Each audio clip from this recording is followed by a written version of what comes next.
Hello, everybody. We're live? We're live. Oh! Hey, there we go. Hey. Nice. For the viewers at home who haven't watched this live, welcome everybody to the Irish Hive Mind Podcast. Brought to you by myself, Spectral Division, and Joe MCC Plays. We have our special guest in today, Patrick, otherwise known as Cigarette Chair, also Shazar in this area. What side is Patrick to me? He is. I know which way to point. He's that way. Yes, he's that way to you.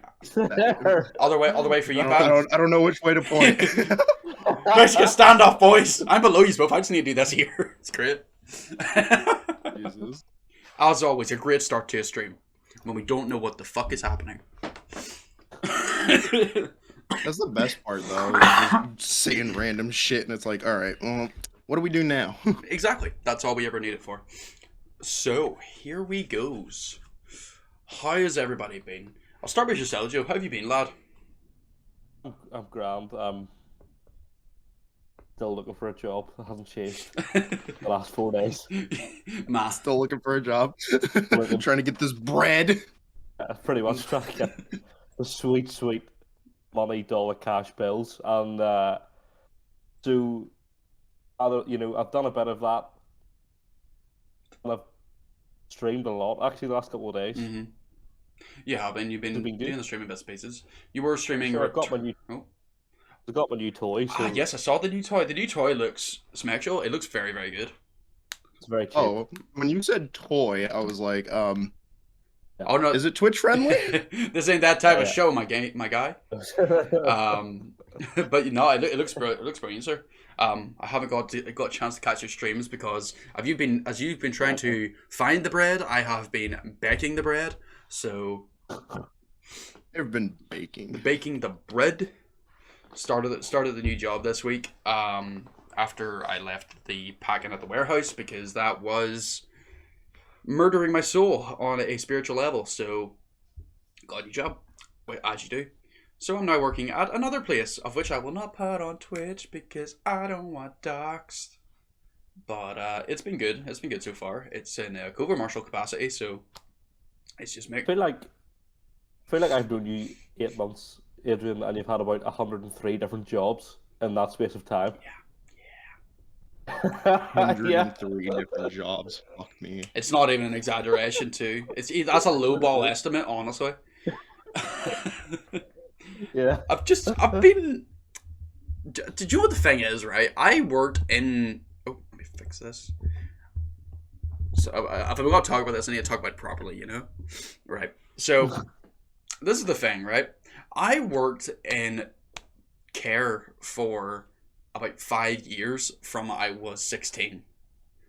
And I worked my way up from being a domicile support worker, so that's working on the ground, caring for clients, doing medications, making their dinners, having chats with them, all of that crap for 5 damn years.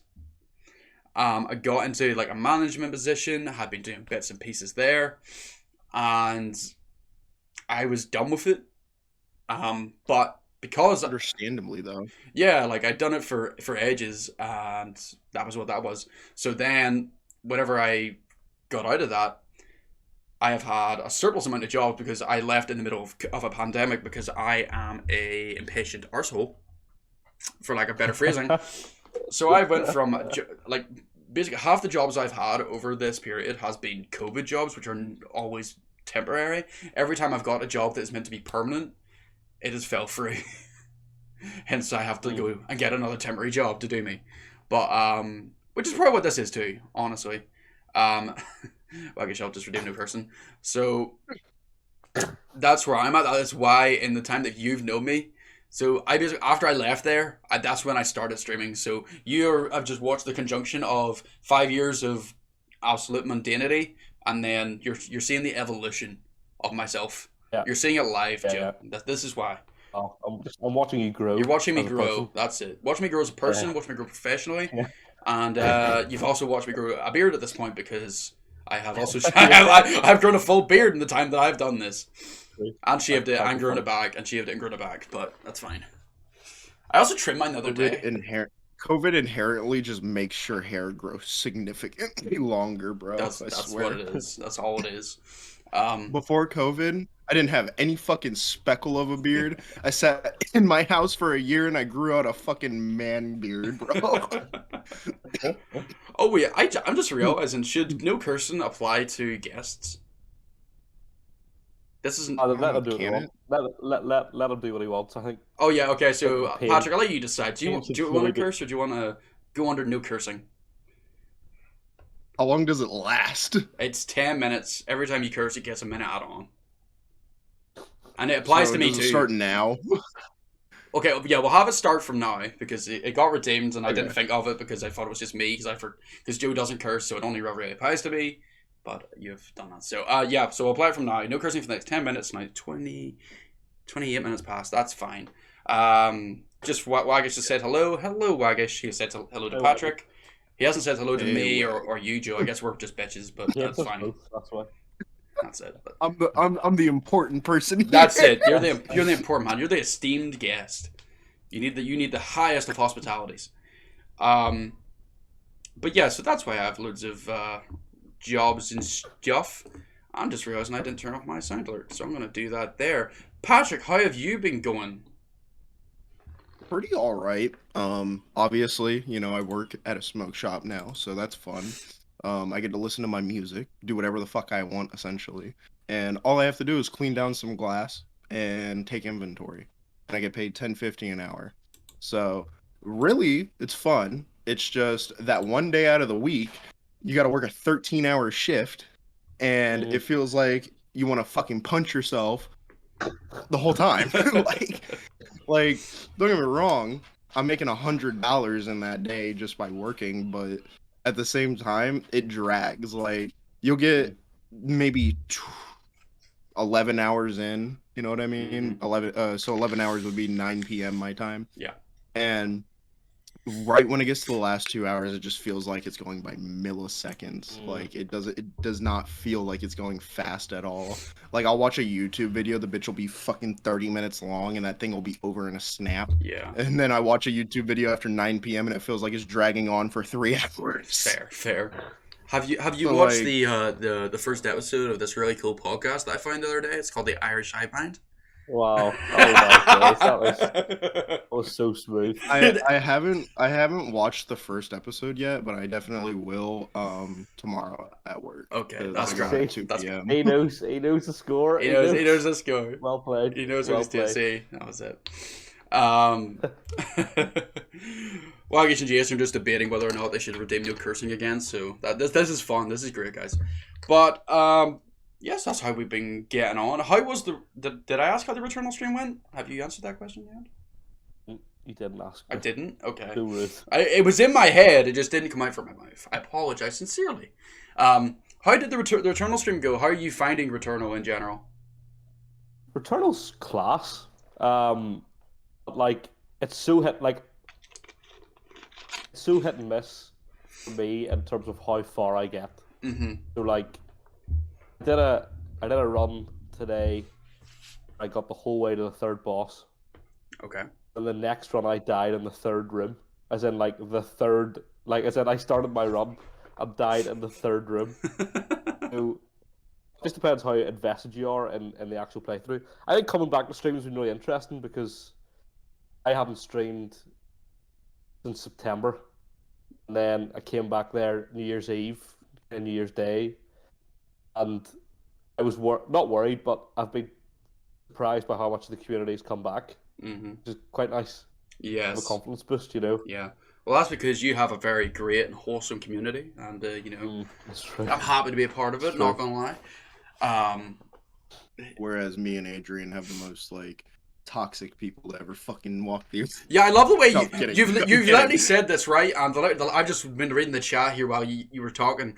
Jason, fuck you, Adrian, by saying my name wrong. It's I-A-N, not A-I-N. Wagish goes, yeah, fuck Adrian, spelling it correctly. Jason goes, no, it's Adrian. And Wagish goes, oh, sorry, fuck you, Adrian. So, See, you gotta. This is how you. It's what you want your chat to be. it is just pure You know, toxicity. until, very wholesome vibes in my streams. Yeah. Yeah, but, Yeah. but we don't want it to be dream level of toxicity. So We're not that bad. Come on, I'll never be Dream. I don't think I don't have to smile for it, honestly. bro, I have. There is one picture of me out of my whole fucking school career that I have smiled with my teeth once, and I regret it. I regret it because my mom's like, "That's the best picture of you," and I look at her and I go, "No, the fuck it isn't. I look like a goddamn beaver, homie. What do you mean?" What made that funnier is you cursed 3 times, so now you've added another 3 minutes onto no cursing. Give a shit. A 4? As well. Ah! I care. definitely I have don't to. like no cursing. What you say, Joe? Definitely have as well. Oh, have I? Did I? Reading the messages in chat. Oh. Getting sense for them, so Oh, they done me. They've done me there actually. Wait, who? That usually doesn't work, but yeah, they've done me. So, that being and done. Jesus redeemed it again. So, 20. The next So what is 20. it, guys? 20. Oh, there's a third. Oh, it's gonna get all fingy here. Guys, you enjoy. You enjoy, guys. You enjoy. You need to put a fucking time limit on it, Adrian. There is. You keep extending it. No, he Bro, needs, they like, redeemed it 3 times. 4 times. 4 times. let them redeem the reward. Yeah, they need to use their hard-earned points. So what you're telling me is I can't curse for the rest of the podcast? More or less at this point, but that's Pretty 40 much, minutes yeah. plus like the last 5 minutes we've just added. If good not job, more. guys. So yeah, this is a family-friendly podcast apparently. Lovely. Yeah, baby. Yeah, baby. Adrian's like, wait, I didn't get monetized on the last stream, but I got monetized. That's not what it is. It's just wow. Okay, look, it's hard for me not to curse because in every conversation that I use nowadays, I curse. I'm totally fine. I'm totally fine with Patrick cursing, but Adrian, if you curse, I'll call you out. I Understandable, will make sure honestly. it gets changed. Because the thing is, if Patrick curses, it just means it's going to go on. And if it goes on, it's more going to affect me than it is him. You know what I'm I conscious think it about should it. be? You know what I think it should be? Because I know you guys won't curse as much. It should just be like individual. Like I add time to myself, and then you guys don't get added. Oh, That way yeah, it's that not, would be great. Worsening it for you. That would be great, but for the purposes of entertainment, we will keep it as it is because it's more funny that way. I can't believe I'm not allowed to curse the next 40 minutes. Oh no! Oh no! How tragic, Joseph. But anyway, enough blabbering. Sick. Going into the main topic, that we had to. Oh no! Before we go into the first topic, Joseph, you have something for us, I believe. Do You do. I do? Although Is Reese it isn't what here. I think it is? I don't know if it is what you Here. think it is, but I'm very much looking forward to this. So, Reese isn't here, which is sad, but this was his idea, wasn't it? whose idea This was was Reese's idea, this? wasn't I'm pretty sure this was Reese's idea. You'll see it in the VOD. it? Well, this is what our theme song. I mean, we can't use it. We can't because use it for that's copyright, but you infringement. know, this is the unofficial theme song of the podcast. Oh, Funny, I don't think this got copyrighted on the video. oh, right enough. Well, it's probably. How can it be copyright if you technically made it Yeah, on the if video? it's- You didn't take an audio file into it. You did it yourself. Yeah, it's a cover. It falls under fair use due to the fact that it's a cover, also done in an extremely different style to the original. Oh, Jack says, "Hey Yeah, it yo." really is. Also, hello, Jack. Oh, there's Jack. Ew. Hey yo. Hey there. Right, okay, so this is our theme in inverted commas. Yes, the unofficial theme of the Irish Hive Mind Podcast. Okay. Okay. So, Let's see if we can work on it. Oh. It's about drive. It's about power. We stay hungry. We devour. I've put in the work. And I've put in the hours. And we take what's ours. I've got black and Samoan in my veins. My culture is banging with strange. We've changed the game. I've got a question for you. What's our name? It's the Irish Hive Mind Podcast. Oh, that was amazing! That was amazing. That was fucking amazing. Oh my god, that was so good. Oh, I agree with what Jason said in the chat. He said, "Joe, I do the shut the fuck up. You're a fucking cunt." Apparently, you're the Rock from CEX, and he also came with hair, and also you're the Wish version, according to Jack. Take that. If somebody called me the Wish version of The Rock, I'd be like, thanks very much. The Pebble.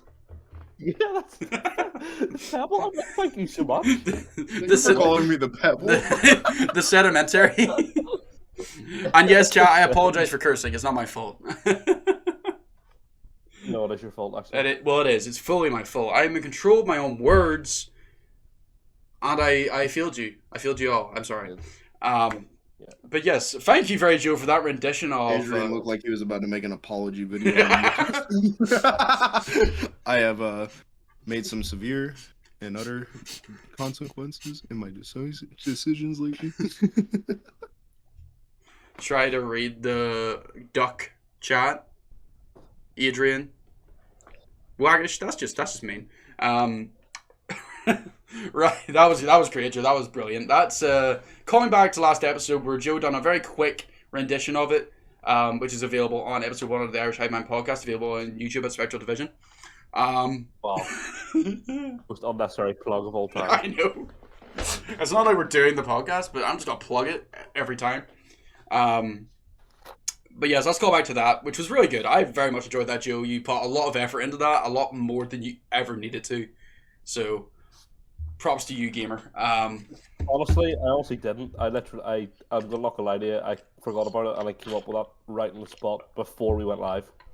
Well, if that's what you could do on the spot before we go live, I would love to see what you could do with some of you actually prepared properly. Manson's going to be releasing his debut cover album. It's just got rock and trap done in that particular style of music. It's actually all different styles of that song. Whole album. Every genre of that song specifically, and only the rock's part of it, not the rest of the song. No. I only know the Rock's part. I don't know. I thought it was just a rock song. Yeah, I didn't know he was featured in a song. I thought it was like his song. No, it's literally just like he's featured in a song that is literally just some rap trap beat, but it's madness. Or it's about power, I should say. But moving on from that absolute beautiful experience, what we're going to talk about at the minute is our all-time favourite game. I think. We will start off with Joseph, so I can get a chance to actually know what I'm doing. Yeah. Let him get the sip. He needs the sip before he does it. It's got to be Breath of the Wild. We know it's got to be Breath of the Wild, but... As a hardcore gamer, and someone who, massive fan of this franchise, my favorite game is obviously Assassin's Creed Origins.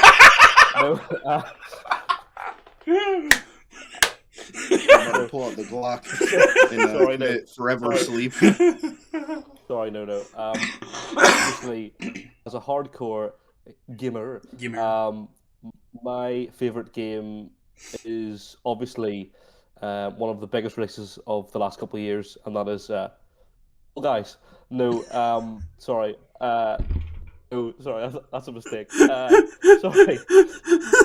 Obviously, you're scaring me. Obviously, as a massive professional gaming lord, my favorite game of all time is Flappy Bird. I can't believe you've done this! 3 times, gamer! 3 times! That's Breath of the Wild, obviously. Breath of the Wild, yes. So, I want to thank you for giving me the opportunity to speak in depth and in length about why Breath of the Wild is ultimately my favorite game. But I will put the caveat, and I'm going to say this before I begin. Because it's my favorite game, does not mean I think it's the best game that I've played. because I think there are several games I have played that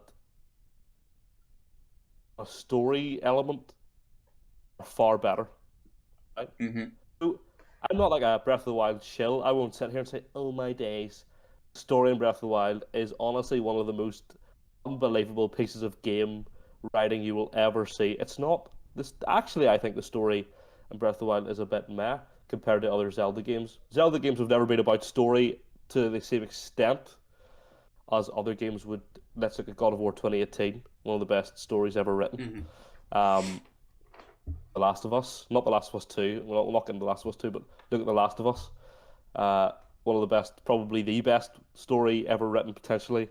Now, I've never played Red Dead 2, so I cannot give an opinion on that story because I don't know it. Okay, so that's.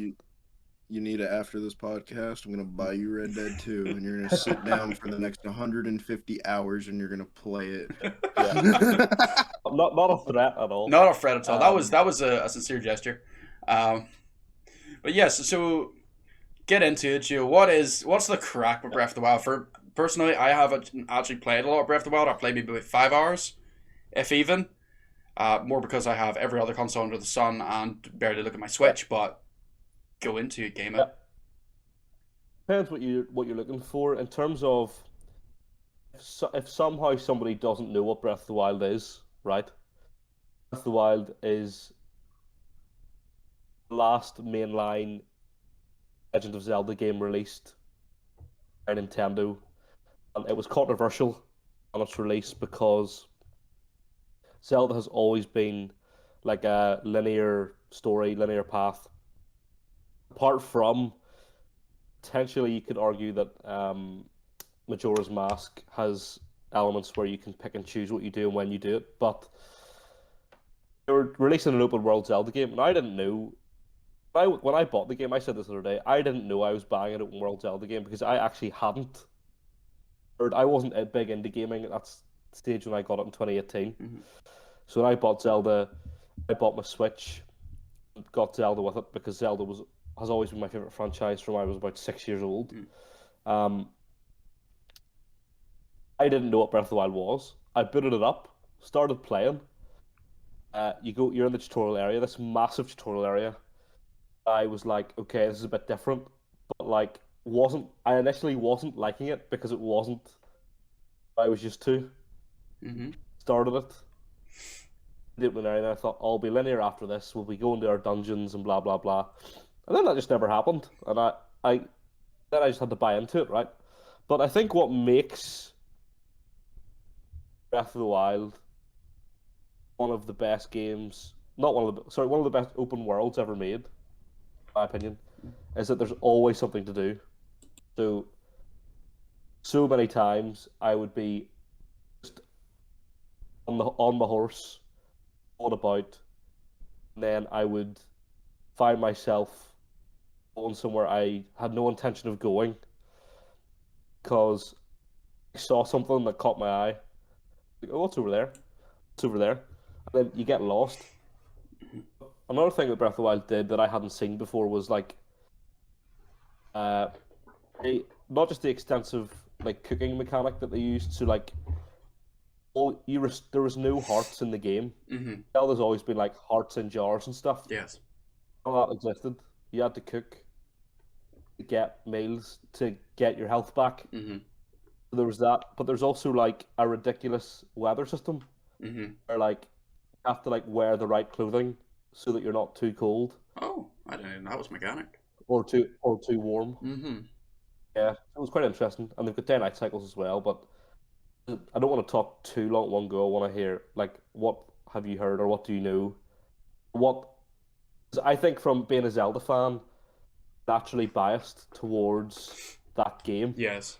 Yes. I know that a lot of people, a lot of gaming YouTubers, streamers will say that Breath of the Wild is potentially has a heavy influence on a lot of games that are coming out now in terms of how they do their open worlds, right? So it was a game changer in the industry. Yeah, yeah.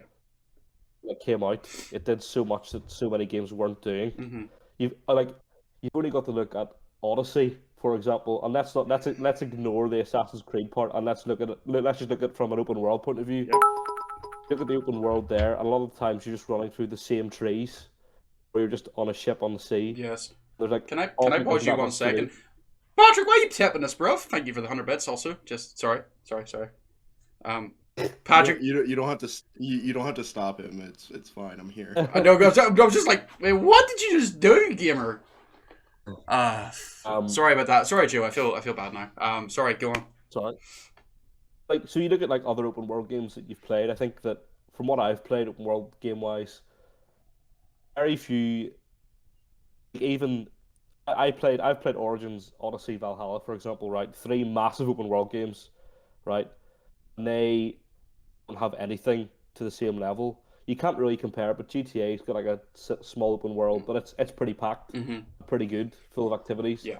Breath of the Wild scale is massive. Yes. I know people criticize open world games if you feel like you have to fast travel.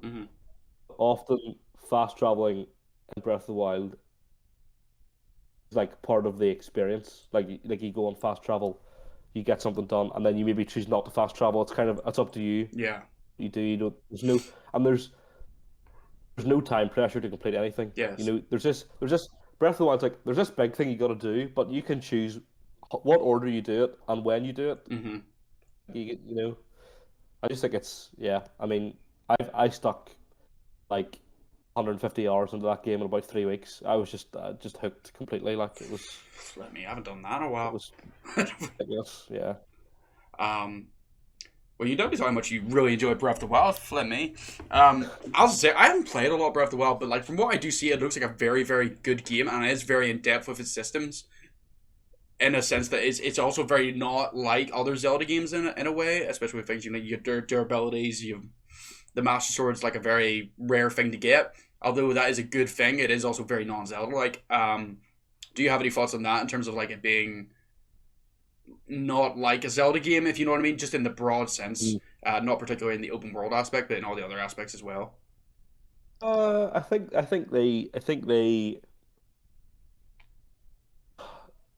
they ultimately executed everything to a degree where I feel like it was a decent compromise. The way they did the Master Sword thing, I thought was very good. The lore aspects within the game are pretty good. Yeah. Like, you can really go deep into the lore. Like, the stuff that you find in the open world, you can really go deep. Which, to an extent where, like, there was people whose whole careers now are essentially because of that game and its lore. There's people who've built careers off making videos on the lore. Specifically that game, like, it's mad when you think of it that way, yeah. To be honest, my biggest criticism of the game is that the story isn't amazing, and the final boss is too easy. Right. Okay. That's big takes have been taken here, but enough. So it's just not so easy. So you could say you got good. Yeah. Sorry. Go on ahead, Pat. I've never played Legend of Zelda. Joe, you're very much in your own here, it seems. Yeah.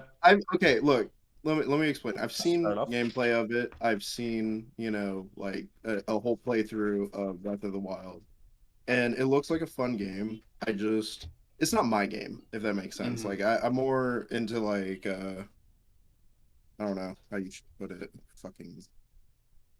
Name. I had the name. I forgot the name. It happens. But yeah, that's true too. I do think it is probably a very. But that shouldn't take away from your points. Like from what you're talking about, like it's a fun game and it makes me want to play it. Like even watching the game made me want to play it, and it's not my type of game. Yeah. And I think that when I finally get a Switch, it'll probably be the one game that I will finally play. Yeah. And. Like you said, Adrian, I have every console in the world now, and you know how you would neglect your Switch. I haven't bought a Switch yet because I'm like, what games am I gonna play? But there's tons of people in the community that have one that can actually play that game and play with other people and shit, and I just don't have it. Yeah, it's one of those things. But yeah, is there any other points you wanted to touch on while we were on Zelda, or? Is that your main thesis of your main favorite game? The thing about Breath of the Wild that's really interesting is that the playthrough you'll watch, for example, of someone, Mhm. your experience will probably be very different because the game literally goes, you've done the open area, and then it just goes right, take off, away you go, Mm-hmm. whatever direction you want. Right? It gives you a map marker to go somewhere. You don't have to go there if you don't want to. It's like, I think that's what I found. I haven't watched full playthroughs, but I've seen clips of 3 different playthroughs, maybe 4, and they've all been totally different. Mm-hmm. Like the order they've done things, all that kind of stuff. Mm-hmm. But kind of in general, I mean, I'm always biased towards Zelda because of my gaming preference. You know, Yeah.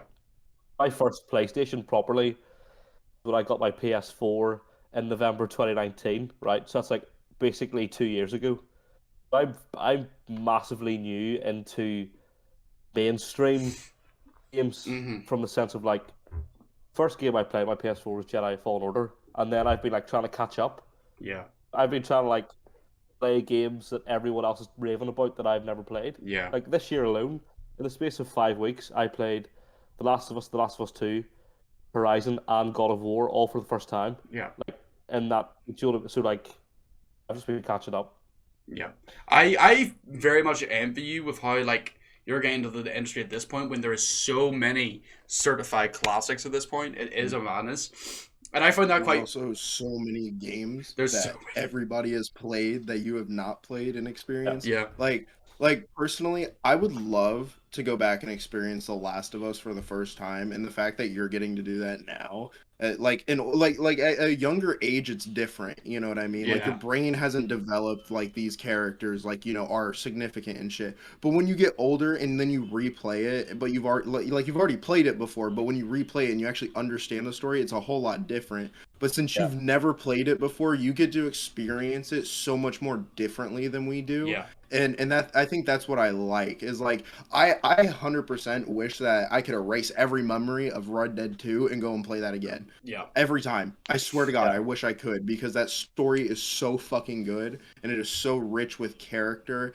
and environment and just everything that you want, and it just culminates into the best thing ever. And it genuinely made me cry. Like that is one of the games that I can say that I shed tears over. That game was a masterpiece, and I defend it. I'm a mirror now, motherfucker. I would definitely agree with everything you just said there in its entirety. But yeah, dude, that's like a big thing. I noticed how a lot of your gaming, especially like since the time we've known each other, the same games seem to be very popular at the same time, and we were both doing different, very similar things with The Last of Us, and I obviously then played Jedi Fallen Order and that there, Horizon, yeah. Don't think I ever streamed Horizon. I don't think I did. But it's great. It was always great. I find watching your streams to be able to see you experience those games for the first time. And as Patrick says, it's a much different experience getting to play games for the first time when you are of a mind where you do understand everything in the package compared to when you're younger. You only understand about half of it. But yeah, no. You just do shooty bad guy. shoot bad guy. Yes, happy monkey brain. I'm here for gunfights. That's it. That's it. But yeah, you actually make me want to play Breath of the Wild, though. I will say, I might play it now. Yeah, I'm very definitely gonna have to pick up a Switch and get it.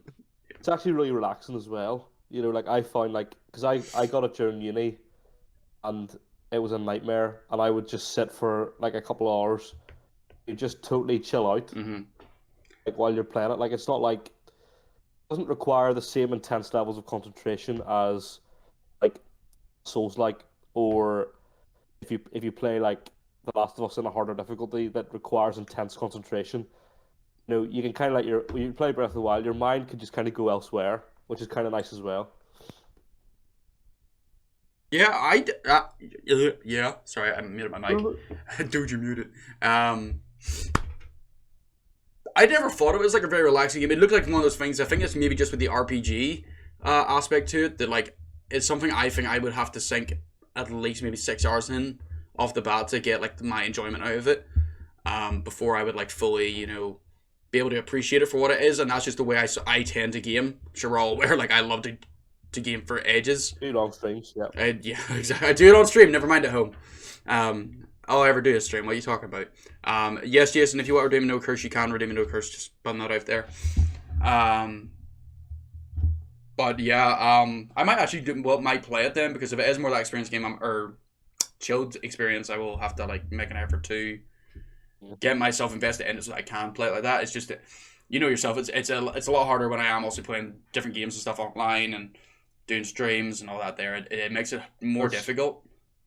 There's so much choice. Yeah, like, that's what you're like. If you've so many other games you can go to, and games are coming out so quickly now. Like look at this year alone, it's disgusting how many games are coming out this year. It's just crazy. Yeah, it's like 5 or 6 like main big games in February alone. Yeah. And 2 of them are coming out next month, bro. That's crazy. Yeah, it's madness, like. But yeah, is that you? Is there another little parting wisdoms? I'm happy. You're good. I'm happy to shut up now for a bit. Yeah. It wasn't my intention. I enjoy listening to you talk. You have a very good voice. Pat, do you have one in mind? What? Your favorite game of all time? Favorite game of all time? Yeah. Would you like a moment to think on it? Yeah. Just give me a second. If you have something, Adrian, then that gives me a second to like. Well, I guess I'll need to find something, man. I've come woefully unprepared for what my favorite game is. Do you know what It really depends, because like obviously I grew up with like Call of Duty Black Ops and when Assassin's Creed Brotherhood came out and shit, and arguably I'm stuck between Assassin's Creed Brotherhood and like fucking Black Ops 1, because those games were really influential to me, if that makes sense. Like I grew up in that, and then to see it go from that to what it is now really saddens me and makes me not want to even like the games anymore. Yeah. So like that's just it. Well, that'll do. I'll give you a minute to think on it and try and get that rationale done.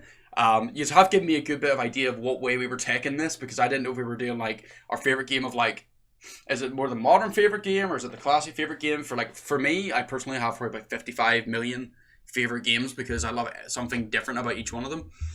But if I really had to choose what my favorite game of all time it has to be Assassin's Creed Syndicate. He's doing the bet. Don't do the bet.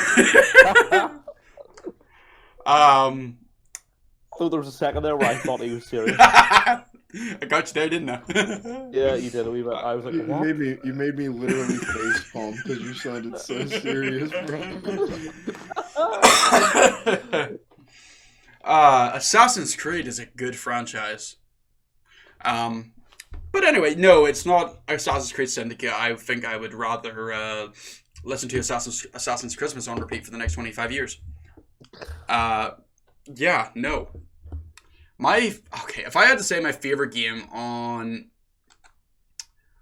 simply, you know what, The Last of Us. I'm gonna say The Last of Us just because that's what's in my head in a minute. Whether that's because we've talked about it a touch, I don't know. But I will say The Last of Us. Now, The Last of Us is, as Joe's already mentioned, a phenomenal game. Absolutely phenomenal. That is one of the few games I've literally replayed so many copious amounts of times that it's not even probably healthy at this point. Everything about it's amazing. The story, I love the story. The story of the way it develops, the way you have spoilers for The Last of Us. The way you have Joel as a character initially, the way you get to see how the outbreak started, as well as Joel sort of like fall from grace in a sense, which came with obviously the death of Sarah. I'm watching that there. I will say I did nearly cry whenever Sarah died, and it's not very often a game that oh wow, I didn't think my alt mode was that good. Yep, thanks. Thanks, Joe. Sorry.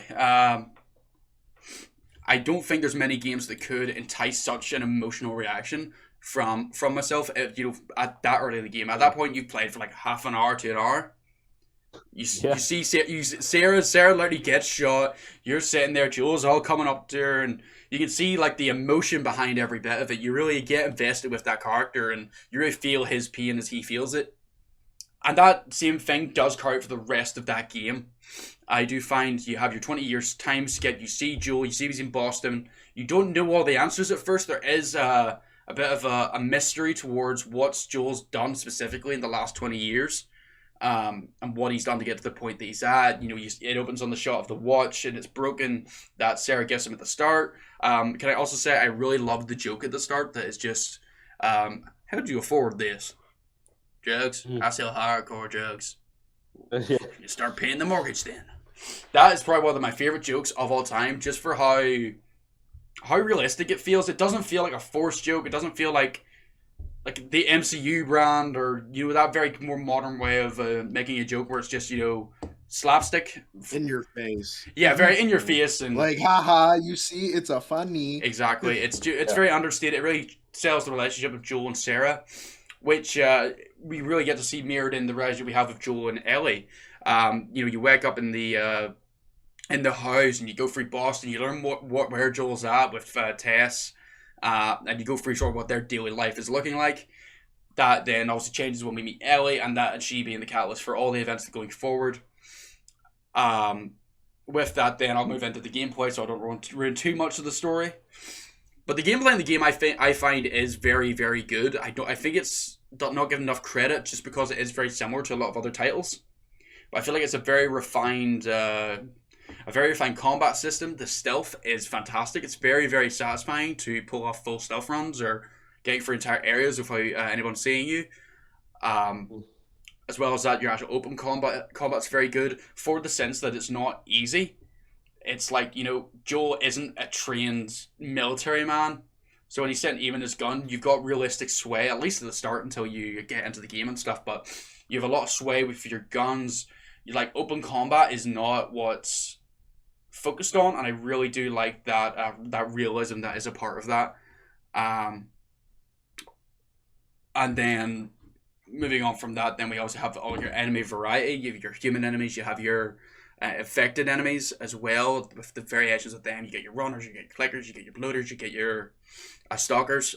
Each one working very, very differently from the next, and that really adds to the gameplay experience, especially when you're in your levels and the level design itself being very good. The one part sticking out in my mind at the minute is when they're crossing through the abandoned buildings and you get to that section just after you get the revolver.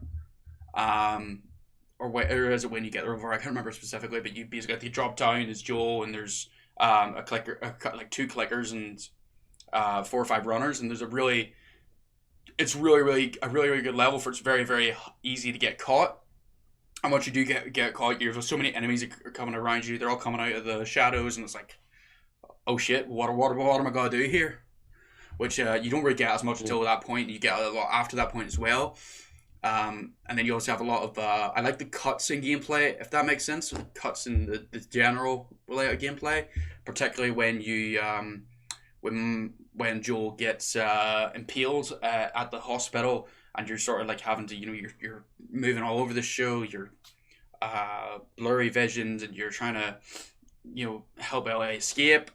Moving on from that, we play as Ellie for a bit, and Ellie's gameplay, while very similar, it plays in the same engine. It plays very, very alike. They do make differentiations with the fact that how small Ellie is compared to Joel. The fact that she cannot rely on open combat in the same way Joel can, which is assisted in the lack of resources that you have in those sections. But I mean, to be fair, you can turn her into a fucking Terminator if you have enough ammo. Well, that's true, but you can turn anyone into a Terminator with enough ammo in the same sense. Well, I feel like Ellie's health is so much more buffed for some reason, because anytime I'd play as her and just use that rifle, bro, like, you'd shoot someone in the shoulder with Joel, they'll be like, shoot someone with Ellie, and they'd fucking fly like 6 feet backwards and die in the river. Like, bro. Well, it was crazy. It was like Ellie's like a master rifleman, even though her recoil goes all the way up here every time she shoots. She fucking shoots and she like knocks the gun out of her fucking hand. Fair point. It's all that recoil that makes it, such a more powerful rifle. Yeah, I think that's what it is. It's the recoil that does it. It's what causes the recoil when we think about it. But yeah, like going through the sections and that there, meeting David, the whole sequence with David. Oh my god, I've never been so angry with a fictional character in my entire life. And here we are in 2022 of our Lord's year, and I see people comparing Joel to David, and I do not understand it. It's very, very annoying. I don't get it, man.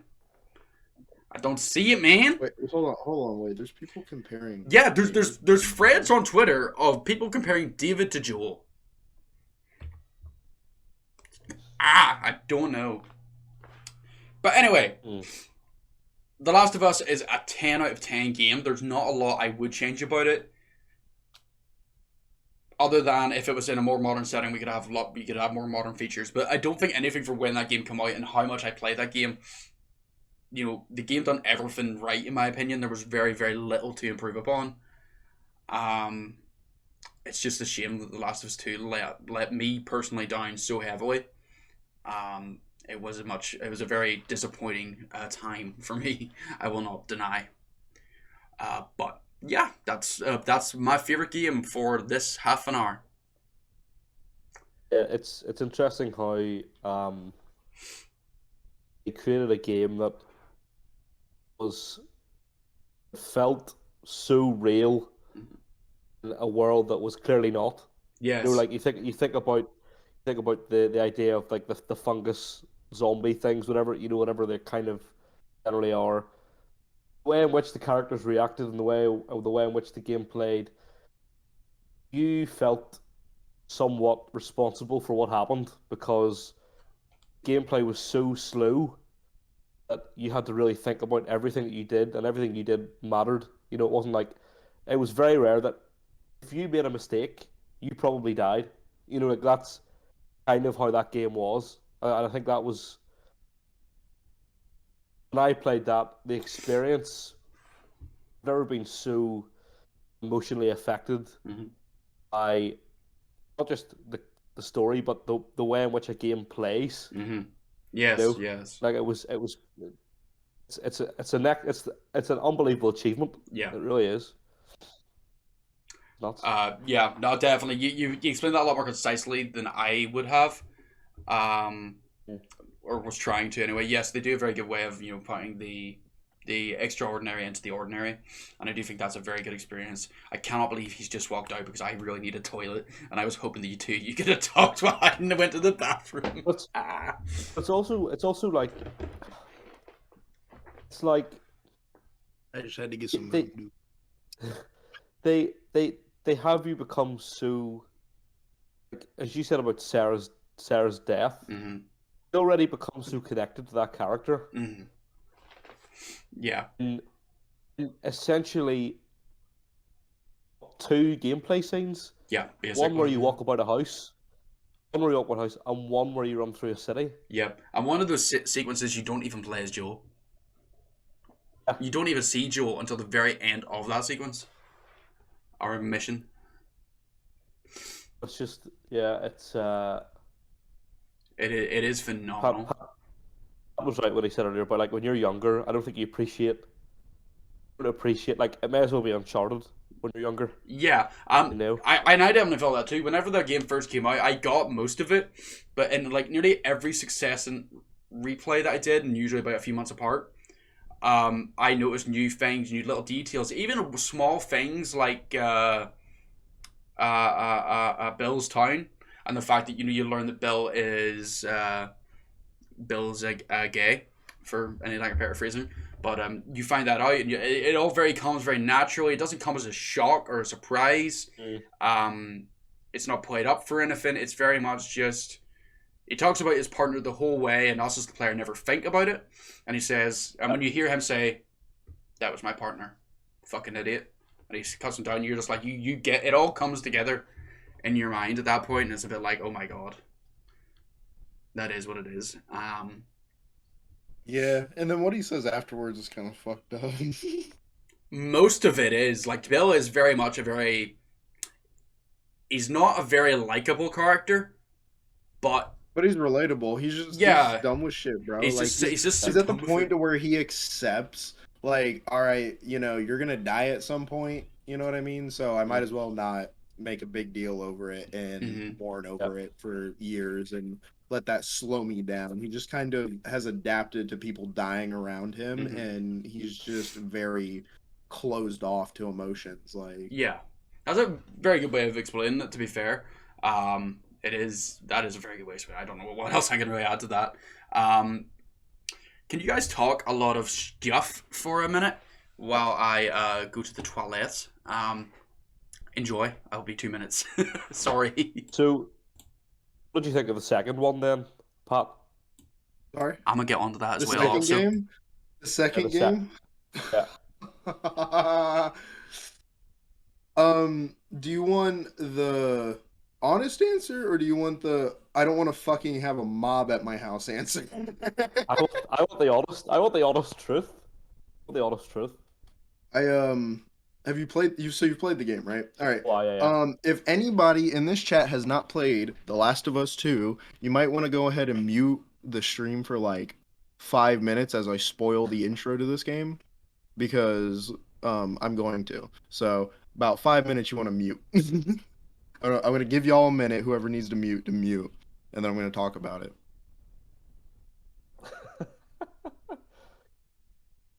All right, if you're not I'll be muted, bored. then that's your last warning. So yeah, I think it's dumb that they killed Joel off literally like 10 minutes into the game. I Okay. think that was the most stupidest decision. I think the explanation for him dying was really just kind of tossed in there, like, oh, he trusts people now. Bro, homie's been in the apocalypse for 20 years, and in the first game, this man knew a trap from 3 miles away. Yeah. Homie did not trust anybody. And you mean, Yeah. and like, yeah, I can get, trying to help someone out, but as soon as you walk into a room full of like 8 people surrounding you and the tension is so high that my blood pressure is going through the fucking roof, you know what I mean? And Joel's just like, and Tommy's just like, oh yeah, that's my brother Joel. We're from down the hill. We live in a big settlement. We got tons of people, tons of food. Y'all come through. We got you. Bro, what? What? No, that is not how Yeah. that works. That is not how that would work. Tommy would not just be expositioning his whole fucking story right now. Yeah. I don't care for the whole political shit in the game. I can look past it. I didn't really care too much about it. And really what just griped me was the whole Joel situation. That was it. Apart from that, I thought the game was pretty well good. Like it was well written. I thought the acting was really good. I'm not Yeah. bashing on anybody there. Like they really made you hate Abby as a character, and if you wanted to sympathize with her, you could have. You know what I mean? But I was the person that didn't sympathize with her because you just killed my homie Joel in like the first 10 minutes and blew off his kneecaps, homie, and then clubbed him. Like you really think I'm gonna like you throughout the game? And yeah, there were some moments where I was like, shit, that sucks. But like I didn't give a fuck about her. And that's not gonna make me go out of my way and say, bro, her acting was shit. No, her acting was good. They Yeah. were amazing. Ellie, Abby, all of them, bro. Like they had really good acting in it. It's just the way that the story like went through was just kind of shit for me.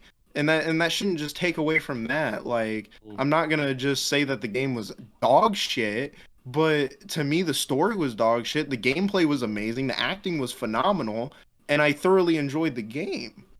And then the ending was just don't even get me started, bro. Don't even They get me started. they did. What they What did you did. say, Adrian? I'm gonna get you City. started.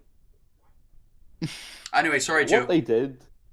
What they did was they tried to force you to feel emotions. But in the first game, they were able to naturally get out of you because story made coherent sense in the first one. Hmm. I've said on here before about the ending of The Last of Us and how nonsensical it is. Sorry, The Last of Us 2, I should say, not The Last of Us. I The think I Last said of Us The 2, Last- there I is think a that's the there's second a one. clear distinction. Yeah, there's a clear distinction. The ending is so nonsensical, it hurts my head as to where they were trying to go. Hmm. But as Pat said, acting obviously was unbelievable, and there were some very, very good moments in the game. You can't take that away, but also what you can do is go, oh dear, Hmm. or some of the stuff they tried to achieve. Yeah. Yeah, I oh, sorry, Adrian, you go. It's a very short point, and it's something you already said, Pat. But this entire game makes me go, well, that sucks. Consistently for 40 fucking hours. I would have. I'm also just reading that chat message. I'm going to get to that in a little touch, but everything about the game, like as we say, it forces emotions out of you, banking on the fact that one, you know these characters, or two, this is gross as fuck, and how the hell am I not going to be upset at this? All of that combines to an experience that is more or less just pain. Like, there's no better way I can describe The Last of Us 2 than it is just painful to watch. It is a painful experience. But as we say, like, the best way you can sum up The Last of Us 2 is it's a revenge story with no fucking payoff. It is utterly lackluster in paying you off with that revenge. Because you set a character up that is driven with revenge throughout the whole fucking game. Mm-hmm. And I mean, they gave up that revenge for like, like a year? And then Tommy's like, homie, I found the bitch. You come here. And we go fuck them up. You know what I mean?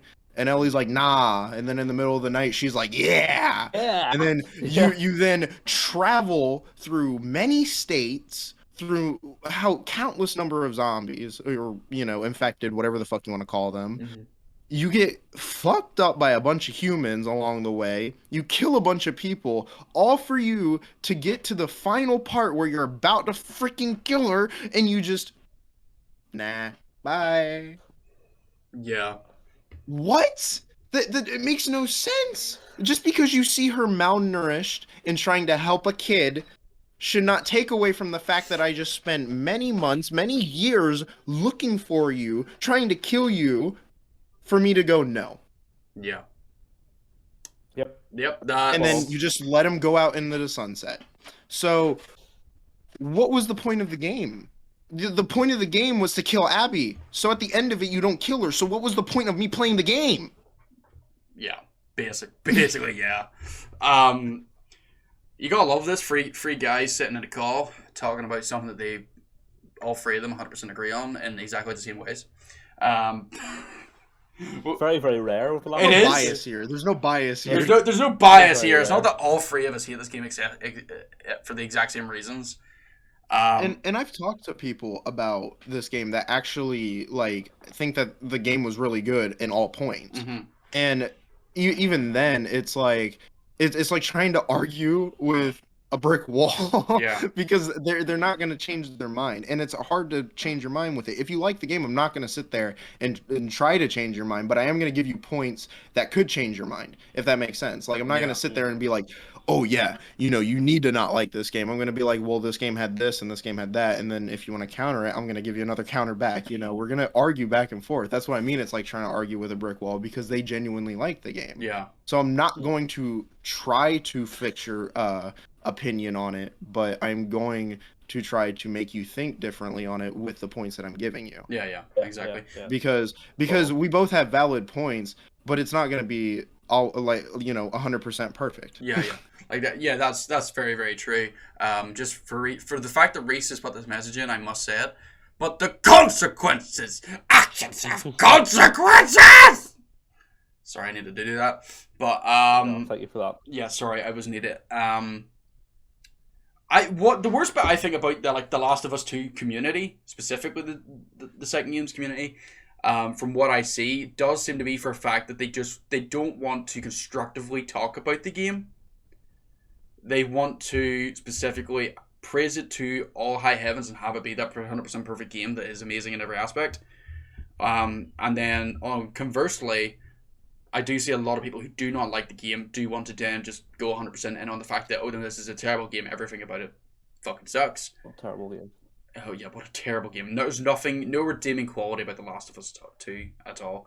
But it is that point where it's like, there seems to be very, very little in a lot of public discourse that I see of people that are willing to have a constructive conversation about the game. Yep. Which I think is what it's led to a lot of the issues that we have seen with the game in terms of the actual public view of the game. being as controversial as it is, which we don't see a lot for any other game, and that's the thing. It's a very weird experience, I find, just to see how torn apart people are over it. And I don't know if it's better or worse that Naughty Dog themselves, Neil Druckmann himself, has went down one specific route. It's not that he's been quiet and let people have their time to talk about it amongst themselves without the creator coming out and saying, "Oh no, half of you guys are wrong," and that's what it is. You are wrong. Like, that's the thing. That's what really bugs me about it, or the pushing of themes that aren't even really pushed in the game. Like, if we all look back, there's a whole thing about the trans character being, the thing. Yeah. But the worst bit is, everybody I've seen actually likes Lev as a character. Lev is the one trans person in the game. Exactly, and that was the one thing. I actually, the first time playing through it, didn't know it was a trans character. Oh, I actually didn't know that. Yeah. It was so subtle, I just didn't notice. Yeah. Like, if that makes sense. And I still love the character. Even after it, I was like, oh, they were? Yeah. I was like, okay. Yeah, like I wasn't bothered by it. It's like when you hear, it's like when they think when you hear trans, the game's so bad. It's not bad. It's just good. It's the way that they portrayed the character that made me like it. You know what I mean? Like, that's just what I liked about the whole character of Lev. Yeah. In that regard, is that it wasn't forced in your face the whole fucking time. Yeah. And if I didn't notice, you know what I mean? There was probably other people that didn't notice. And when they found out, they probably weren't fazed by it either. Yeah. Because if you're a normal fucking human being, you wouldn't be fazed by it. Like, I wasn't. And I thought it was a really good character. And if you made it that subtle that I didn't notice it, I think that's even better. Because you're not just pushing that narrative in your game. Oh, I'm trans. Oh, I'm trans. Oh, you know what I mean? Like, that's what I like, is when, you can put things in your game that aren't put just straight in your face and said, hey, this character is this and this character is this, Oh, definitely. Yeah, no, that's about all I can really say on a lot of the things that's concisely said by Pat over there. I think we should move on from The Last of Us 2, because I feel like we are going to get into a category of Last of Us 2 hate stream again, which we've already it happens every time. Yeah, Mikey, Mikey? Hello, Mikey, how are you doing? Appreciate your new name, gamer. Patrick, have you been able to decide on what your favorite game is? So, I'm just gonna have to stick with it. I guess RDR2. Fair. I know everybody says it. Oh, it's my favorite game of all time, but genuinely, its story is super rich. It feels like it took years to work on it, and it feels like it culminated into this big, nice story that, like, even to this day, the game has been out for what, 3 years almost? Nearly 4. 4 years Nearly almost? 4. Yeah, and people are still finding new things about it. That is something that really no game really has anymore. Like, yeah, there's still niche things out there in older games, but RDR2 is such a big game and has so many possibilities to it and how you can approach anything that I think it's genuinely one of the most immersive and best games that it there's nothing that compares to it. You know what I mean? Like, in my opinion, like, obviously everybody's different, but in my opinion, nothing compares to how rich and how great the story is in that game, and just how amazing the characters are, and how well they made a prequel to a game that came out. It's a prequel. It's not a sequel. It's a prequel. Technically, like, yeah, it's 2, but it's a prequel before Red Dead 1. Yeah. And the fact that you can go back and play Red Dead 1 now after playing that game and see how well that game fits is so fucking cool. Like I think that is amazing. I don't think any other studio could do that. Like, honestly, I really don't think it's possible. Like, I don't think you can recreate both of those games that Rockstar has done. Yeah. Like, and if it does happen, it's not going to be for another couple years, bro. Like, it's not going to happen again for a while. If it ever happens again, because with the way Rockstar seems to be headed trajectory-wise, they seem to be very much going down a very A very Ubisoft approach. should we Live say. service.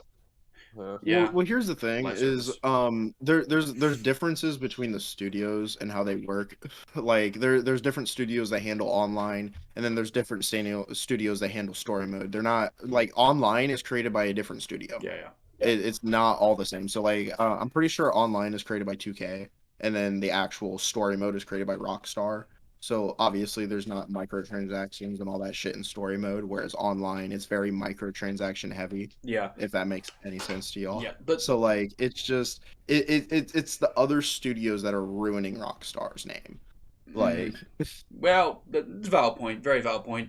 My main concern at this point is we're now at the stage after Red Dead 2 released that none of the big names of Rockstar who were like responsible for all the previous really good titles are there anymore, which makes me very, very worried. Which makes me very, very worried that we're gonna once we get to these next games, is it's gonna be a clusterfuck because the main minds behind these games before are not what is currently on the game or on the next game. Yeah. Whether that be GTA 6, Bully 2, or Red Dead 3. I just think whatever way we have it, it is not going to live up to what we currently have got. I would love to be pleasantly surprised, but that's currently where I'm at in terms of what I think is going to happen. But not to distract from the fact that Red Dead Redemption 2 is a phenomenal experience. Or as Mikey says, RDR2, take The Last of Us 2. He's trolling. I know he's trolling, but it's still so funny. But yeah, The Last of Us 2 is I very much considered having it be my favorite game because there's so much. Red Dead Redemption 2. You just said The Last of Us 2. You consider having your best game. No. Red Dead Redemption 2. I meant. Oh, I'm too tired. Why have I done this? Yes. Red Dead Redemption 2 being my best game because the thing is, I think Red Dead 2 does it really well in the fact that like it's not dependent on the initial game. You can play The Last of Us 2, never know nothing about The Last of Us 1, and you don't need why do I keep switching games? You can play Red Dead Redemption 2, have never played Red Dead Redemption 1, and you will completely understand the story, you will get everything. You will not even need to experience the other game, where I feel with a lot of other sequels, like The Last of Us 2, bank on the fact that you know the initial game.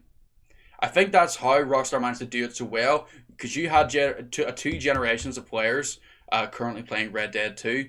Those who played Red Dead Redemption 1 and wanted to see the story that Red Dead took from there, and then you had the other players who were like, oh, this cowboy game looks neat, let's play it, and had the best experience of their life. And then were able to go back and play if they wanted to or not. But the fact that you sort of don't need to go back is a very, very good thing. I find in terms of like the game itself being able to stand on its own two feet. Yeah, I agree. Like wholeheartedly, because there's nothing that really references the first game except at the end. Yeah.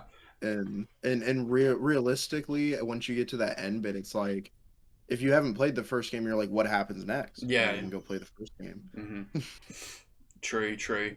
I also like, as you said before, there's a very good way in which they, like, if you play through Red Dead 1 now, you'll see things and stuff that looks to be reference to everybody's clipping me saying The Last of Us 2 instead of Red Dead 2. This is my cancellation. Where Red Dead, if you play through Red Dead 1 after playing Red Dead 2, you're gonna see things that were retroactively said in the Red Dead 2 that makes it seem that Red Dead 1 is a true, or Red Dead 1's a true sequel to Red Dead 2, so the other way around. Like, obviously they didn't have a lot of the characters in mind from Red Dead 2 in RDR 1, and that wasn't a consideration, but I feel like the way they did retroactively add in their lore worked really well, especially with, you know, your main antagonist of the first game being well tied into the second game. I clearly am just talking a lot of bollocks, but it is what it is. But yeah, you gotta love it. Red Dead 2, great game. Any other points you want to bring up about it specifically, Patrick? Nah, I mean everybody that's in here probably knows already how great the game is. Yeah, that's right. And if Preaching to the and converted. obviously Joe, I know Joe maybe doesn't because he hasn't played it yet, but strongly urge you. I strongly urge you whenever you play it. We need to come back and talk about it again because then Joe will have an opinion on the game, and we'll Yes. just be able to fully experience it. Obviously we haven't like spoiled it for you. I hope, or you haven't been spoiled already by it. So. Have you avoided all Which is a spoilers? good thing. Yeah, I mean, but whenever you're not interested, you don't ever. A spoiler might have come up because I wasn't interested. I would have just scrolled past. Ah, You know, true, like- true. But whenever you don't have any interest in anything, you don't tend to like keep hold of things that you might have seen because it's relevant information to you. Mm-hmm. You know. Yeah, true, true. Adrian, I see what you just did to the title. I was prepped up. I was prepped. That's how you do smooth segues, gamers. But yes, so that might be something you experience if and when you ever do play it, Joe, is that you retroactively will see, oh, I might have seen that a couple of years ago. That's a bit deja vu interesting, but yeah, hopefully you'll have a good time with it as much as everybody else clears to have it. But yeah. What about you say there? The RDR games have helped me through a lot of tough periods in my life, and that's not a joke. Well, see, this is the power of video games, is being able to have a route of escape that you can be comfortable in a different world, and it can distract you from your real life problems, which is great until you let it go too far. But as long as you know your own balances, it's a great thing. I am Arthur Morgan. Yeah, boy. Alrighty, boy, we gotta do the Arthur Morgan impression today. I got a guitarist and I got a fucking impressionist. What the fuck am I? I am useless. Oh, God. Fuck, I forgot this is dead. You're the host. I'm the host. Yeah, that's what it is. I have no talent. I leech everybody else's. This is when International's Got Talent. That's it. That's all this is. That's what this is. The Irish Hive Mind Podcast is just an excuse for us to sit and talk shit, Joe to play guitar, and me to listen to Patrick do Arthur Morgan impressions, because that's all I care about in life. Alrighty, so are we segueing into... I love the way literally the two of you were above me there doing this here. But yes, being the best host of all time, this is a really crap segue. This is a real crap segue, but we're gonna swing right into it. Spider-Man: No Way Home. You did not just do that, H. And swinging into the next category is Spider-Man. Spider Boy. And next on our show here tonight, ladies and gentlemen, we are going to segue into Spider-Man: No Way Home. Can we give a warning right now? So, yes, take this as your spoiler warning for Spider-Man: No Way Home. We will be completely spoiling everything about the movie. Personally, I haven't watched it, but I've already been spoiled, so fuck Adrian, right? But spoiler warning, spoiler warning, spoiler warning, spoiler warning, spoiler warning, spoiler warning, spoiler fucking warning. Leave right now if you have, and watch this again whenever you get to watch it. Somebody's telling me to shut up. Somebody's saying I am the best host of the decade. Jason saying, yeah, fuck me. And Risa said, gotta admit, you didn't really stick that landing. Oh, dear. I did swing for the fences, I will admit, and I did miss. Wow. Alrighty, so We'll stick it next time. all right, so we're gonna start this. First off, I'm gonna say this right now. This is my second favorite Spider-Man movie of all time. It is one of the best stories I've ever seen on the screen, and not just because Toby and Andrew are in it. It is because I actually think that they did Tom Holland justice in this movie with his Spider-Man, because the first two Spider-Man I thought were absolutely shit. I genuinely think that they actually moved his character along so much better than in the first two, because in the first two it really felt like he was only just interested in MJ, and we're just trying to show him chasing this girl. And yes, he did do some, fighting with the Vulture and everything, and I love those plot points because they were really emotional and they were really good. But other than that, he's just kind of fucking about. Yeah. That's about it. Like in the first one, he's just kind of going to school and like fucking around in neighborhoods and shit. And then when the Vulture shows up, it's like, oh, let me actually be Spider-Man. And then in the second one, it's like only when bad shit happens is like, yeah, I'm Spider-Man. Like I get it, you know what I mean? But at the same time, I really think the third movie showed like how good this MCU Spider-Man can be. Like he genuinely does such a good performance. Mm-hmm. And on top of that, when you're sitting in a movie theater and you're only in the third fucking row, and you gotta be like this, and then you finally see Toby and Andrew show up, and you start like okay, don't get me wrong, I didn't really like the Andrew films, and that's not because he's a bad actor, and that's not because he had a shit portrayal of Spider-Man. It is because the writing of those movies were dog shit. Mm-hmm. I didn't like it. I didn't like their portrayal of Spider-Man. Not to say that Andrew didn't do a good job with the best that he had, Mm-hmm. or the fact that they cut out certain scenes that would have made the movie 10 times better and actually showed off his fucking acting skill really pissed me off, especially with that Ben Parker shit at the end of Spider-Man 2. They removed that. I don't know if you guys have actually seen it, but it's so fucking good. Mm-hmm. So I've seen that, good. yeah. Like I really wish they would have added that as like an end credit scene type shit. Yeah. Because if they did, that like I think that would have made the movie so much better for me. Mm-hmm. Like I think just that one piece of like, holy shit, that was good, would have made it 10 times better. And then the fact that they brought him back and somehow made his character so much more likable in this movie, like set me off. Like I was like, why couldn't we have this Yeah. in his movies? Why couldn't he be like this? You know what I mean? He's so good. So like his acting was on point.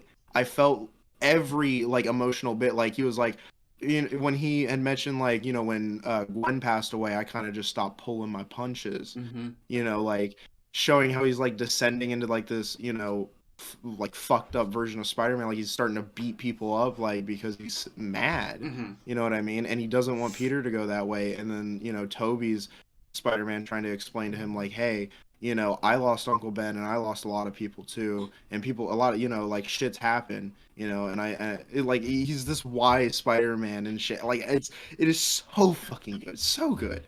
Like I think they really did these characters justice, and not like they didn't just show up as a cameo, Mm-hmm. for a minute. Yeah. Like, oh hey, I'm in existence for a second. You know what I mean? They actually kind of developed these characters forward a bit more. Yeah. Like, and it made me jealous because they really show how these characters can still go on on the big screen and actually show a good performance of these Spider-Man. Yeah. And that's why I was gonna tell you guys. Recently on Twitter, people are petitioning for Sam Raimi's Spider-Man 4 to be made, Oh. and it has over like 100,000 tweets in that category.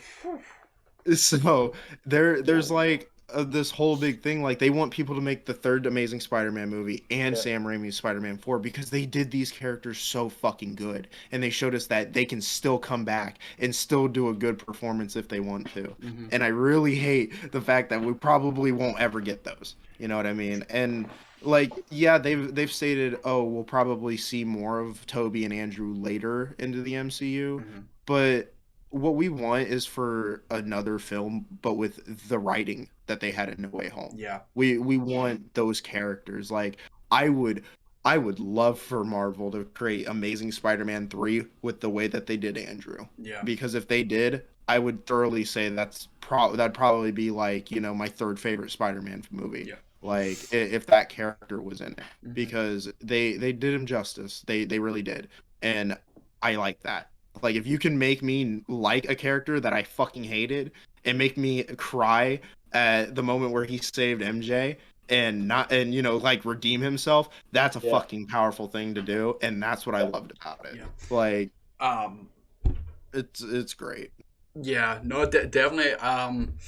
The one part I would disagree on that though is I don't think they should make Spider-Man 4 or The Amazing Spider-Man 3. And I'll tell you why. The way they have written these characters now, where they have clearly had experiences outside of what we have seen, I feel it would be a very jarring experience to bring them back to immediately after their next movies or in some way like that. I feel like you're going to complicate the MCU in a sense, but what I would say is I feel that the way they sort of had written the characters, from what I'd seen, obviously I haven't seen the entire thing, but from what I've seen, where they have written Toby to be more, he is the older Spider-Man. He's the Spider-Man who's been doing it for years and years and years. And I feel that should be pushed into. You can have him be like the old have an old man Parker storyline to like mimic an old man Logan to a sense, if you know what I mean. This is Spider-Man. Could you imagine a rated R Spider-Man movie? Oh, that would be amazing. Not exactly what I was leaning into, but yes, that would be amazing. It'd be great to see, but it would be great to see Peter when he's a bit older. He's getting farther in life. You could have segments of him. He can come back and come in and do that. The way they've set up the multiverse now, if they brought like Madam Web in, they could have Peter be like Madam Web's main agent, and you could have Toby's Peter, sorry, and you could have him come in and do his things. He could be like a mentor character to other characters.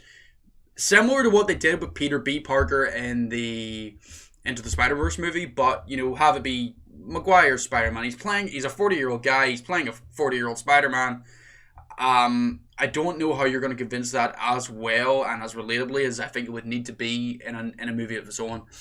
Sort of the same way with Andrew, as very cool as it would be to see Andrew, have his Amazing Spider-Man free. A lot of people I see are wanting a Venom storyline for him. I feel like it would be better to have, sequences or segments of that. You can have him show up for a bit in the Mobius movie. You can have him show up for a bit in the next Venom movie. He's not, but don't have him be a vital character. See the repercussion of his actions in his own universe, but don't have it be an entire movie's worth. I feel like we don't need an entire movie's worth of that. There's a lot to be said for the inference that you can have within a property instead of being able to outrightly see something happening. If that makes sense. If that makes sense. Yeah. I think doing a Spider-Man 4 for the Raimi one wouldn't make sense. Mm-hmm. Like because he's a lot older now, so it wouldn't make sense for him to go back in time. Mm-hmm. And since he's a lot older, he just wouldn't look it. You know what I mean? Yeah. I think it would make more sense for Andrew's character, considering it's only been a couple of weeks after, Gwen, or months, whatever the fuck, since Gwen passed away. So if they were to do a Spider-Man 3, it'd make a lot more sense for Andrew's character rather than Toby's character. Yeah. If that makes sense. Yeah, I get it. Because, all we know is that he really fought the Rhino, and all you would have to do is make a movie of him fighting the Rhino in the beginning and doing, like, a little montage of him being alone, and then whatever the fuck else you want to do. You know what I mean? Yeah. Like, it makes more sense in that regard rather than Toby's, because it'd be a lot harder for him. Yeah, true. I think whatever way they do it would have to be a much more lower key movie than whatever the fuck they're going to do with the MCU, because they're obviously going to have MCU Peter be the main Peter, and that's going to be the way that is. But Joe, were you gonna say something there, bud? What they need to do, I think, is hot takes. They do Amazing Spider-Man 3, right? But it is essentially in the style of what the new Batman movie is going to be, where it's really dark. It's not MCU canon, right? You don't have to put it in MCU canon. You can release it as like its own project, as its thing. And it's set pretty much immediately after Gwen's death. So that bit that he mentions where he talks about I stopped pulling the punches. Mm-hmm. We saw, like, by the way, like, even The Dark Knight was more a drama, a thriller, than it was a superhero movie. Mm-hmm. You could. I don't see why you couldn't try. I mean, it might not work, but look at where they're going with this new Batman movie. It looks like he's like as dark as we've ever seen the Batman character. Yeah. So, you could do that, but in general, with that movie,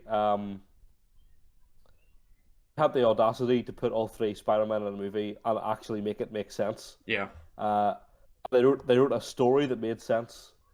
That wasn't like ridiculous. Mm-hmm. It was like, do you know what? Actually, this is acceptable. Like, it's an acceptable story. Yeah.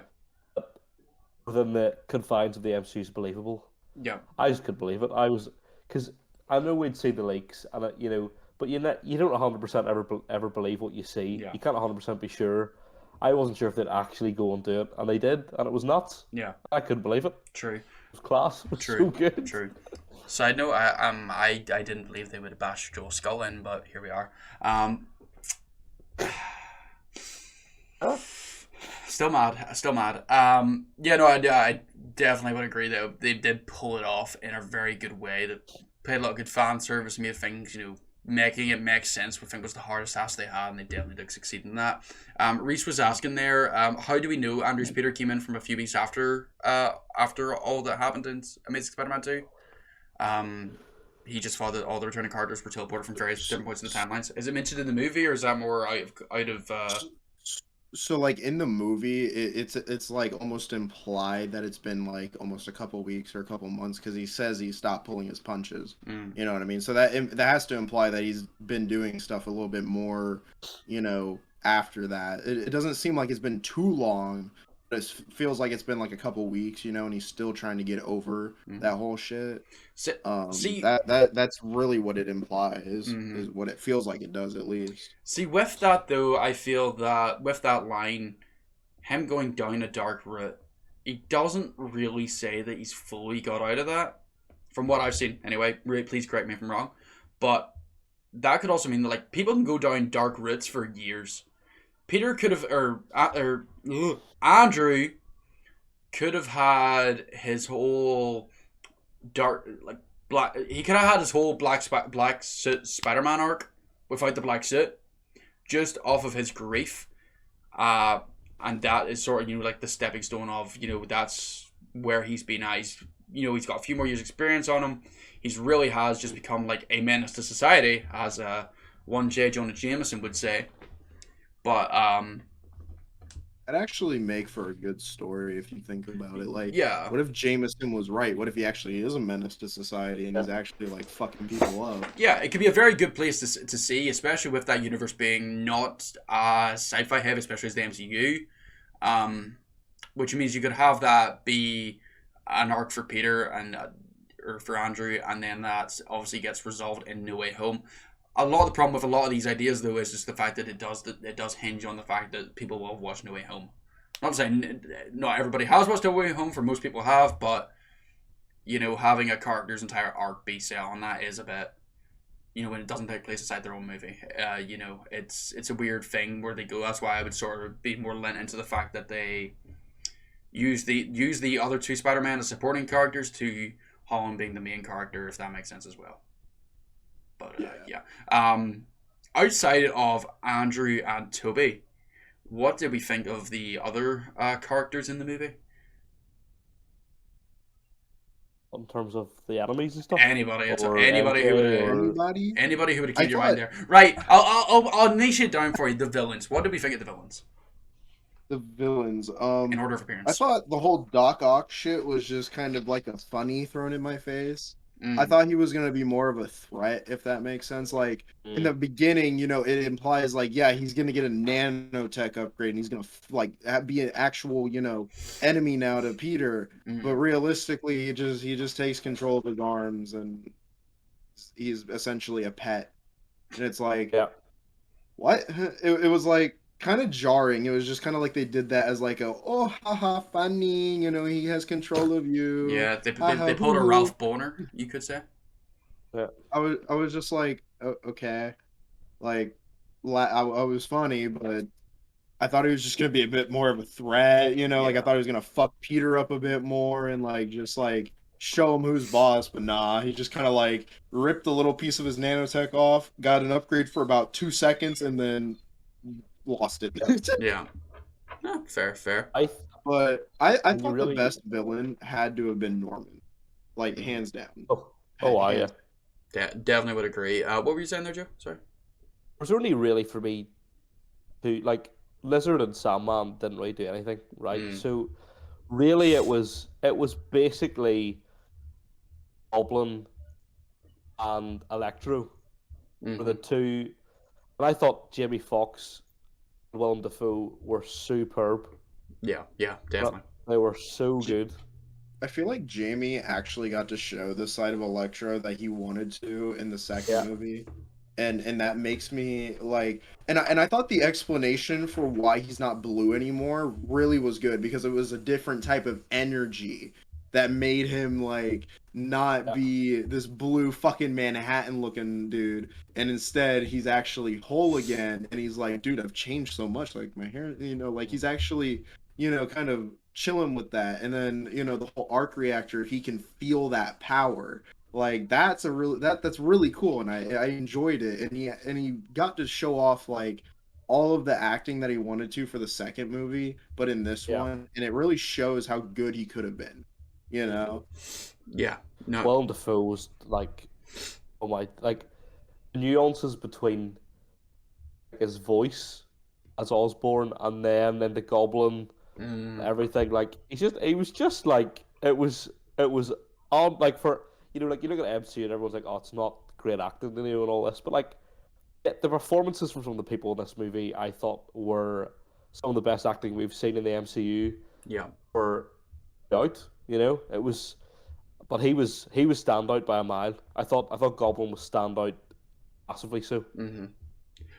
Fair. I also enjoyed the fact that Goblin, well, he kind of plays into the fact that he's stupid for a bit. Like he's back to Norman, and he's not the Goblin anymore, and he's using that to get with Peter to make shit, to actually further his goals and everything. And I thought that was really fucking cool. Like when I'm in the theater and I'm sitting there and I'm watching, and I'm like, all right, they're actually gonna fix Norman, and he's helping Peter, and he's like being this he's like, oh, if you ever want to move to a different universe, you'll get a job with me. You know what I mean? Like I thought that was pretty funny. He's like bonding with Peter and everything, and then it was like a flip of a switch, and he's like, everything, he goes into that whole speech and everything, and it was so fucking cool. I'm something of a scientist myself.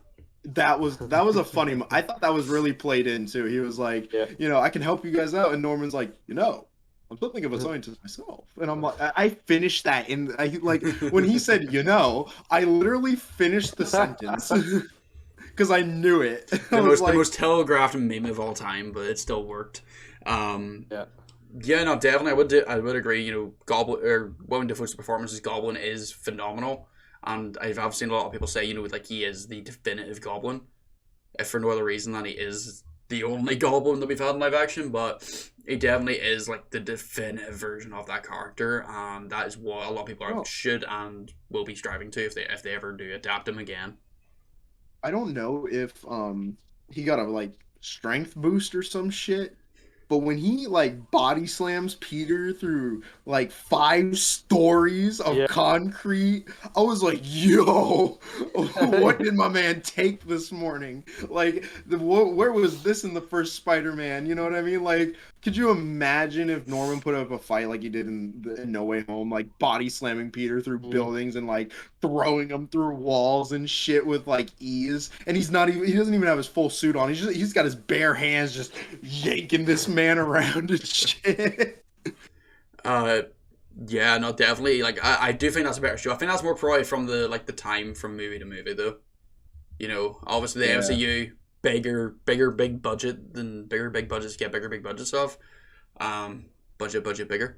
And I think that's probably why they were able to show off the fact that Norman is stronger than an average human, which is something I feel like they never did play into in the original, but is a big thing in the comics where Goblin's serum isn't just make me crazy juice, it is meant to be an enhancer to make you stronger. Yeah.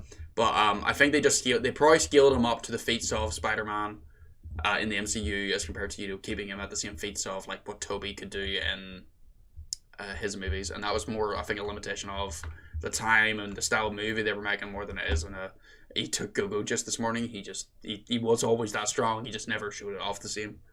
Yeah, I think in the first movie, you can obviously see, he's very much on par with how strong Spider-Man is. Mm-hmm. But I feel like in the first movie, it felt like a more realistic, grounded Goblin, if that makes sense. He relied on his gadgets and, his shit in general. Mm-hmm. He relied on his suit, his glider, and his knowledge to fucking mess up Spider-Man. Yeah. And he does that in No Way Home, but I feel like he's just significantly stronger. I feel like the Hulk possessed him that day, being able to slam people Peter through buildings and shit, and actually make him messed up. Mm-hmm. Like it really displayed his dominance as the Goblin. Like he was like, I am a force to be reckoned with. Like I will mess you up, child. Like Yeah. I will mess you up, child. There's a line I needed to hear today. Somebody clip that shit. So what do we think of the side characters then? Ned, MJ, Happy, May, God rest her soul. I thought the ending where he was talking with Happy kind of made no fucking sense. Like he could have obviously told them that he was, you know, Then that would Peter break the Parker. spell. Yeah. Yeah, that would break No, the spell. Not that it would Would- break the spell, would it? but no, I think it. Right. The guy who hasn't seen the movie, speaking of bitches, the reason he didn't say at the end is because, right, what has happened since Ned and MJ knew Peter was Spider-Man? Yeah, but here's the thing. Happy's part of the Avengers. So like, why wouldn't he? He's protected. Like Happy's chill. He's one of the good guys essentially. Like like Spider-Man's obviously gonna meet up with him at some point. Yeah. You know what I mean? Yeah, but And- Spider-Man can meet up with him though, but Peter can't. Because Peter Parker and Spider-Man are not. It's the same thing with like Batman and Bruce Wayne. They're not the same person. They're not the same character. They are different entities. No. Yep. Agreed. Agreed. I thought you were telling me no. I was gonna be like, oh god. Am I wrong in my take? He was like, hold on, do not compare Batman to Spider-Man. All right, there's already too much debate about it. But they're two separate entities. You have Peter Parker struggles. You have Spider-Man struggles.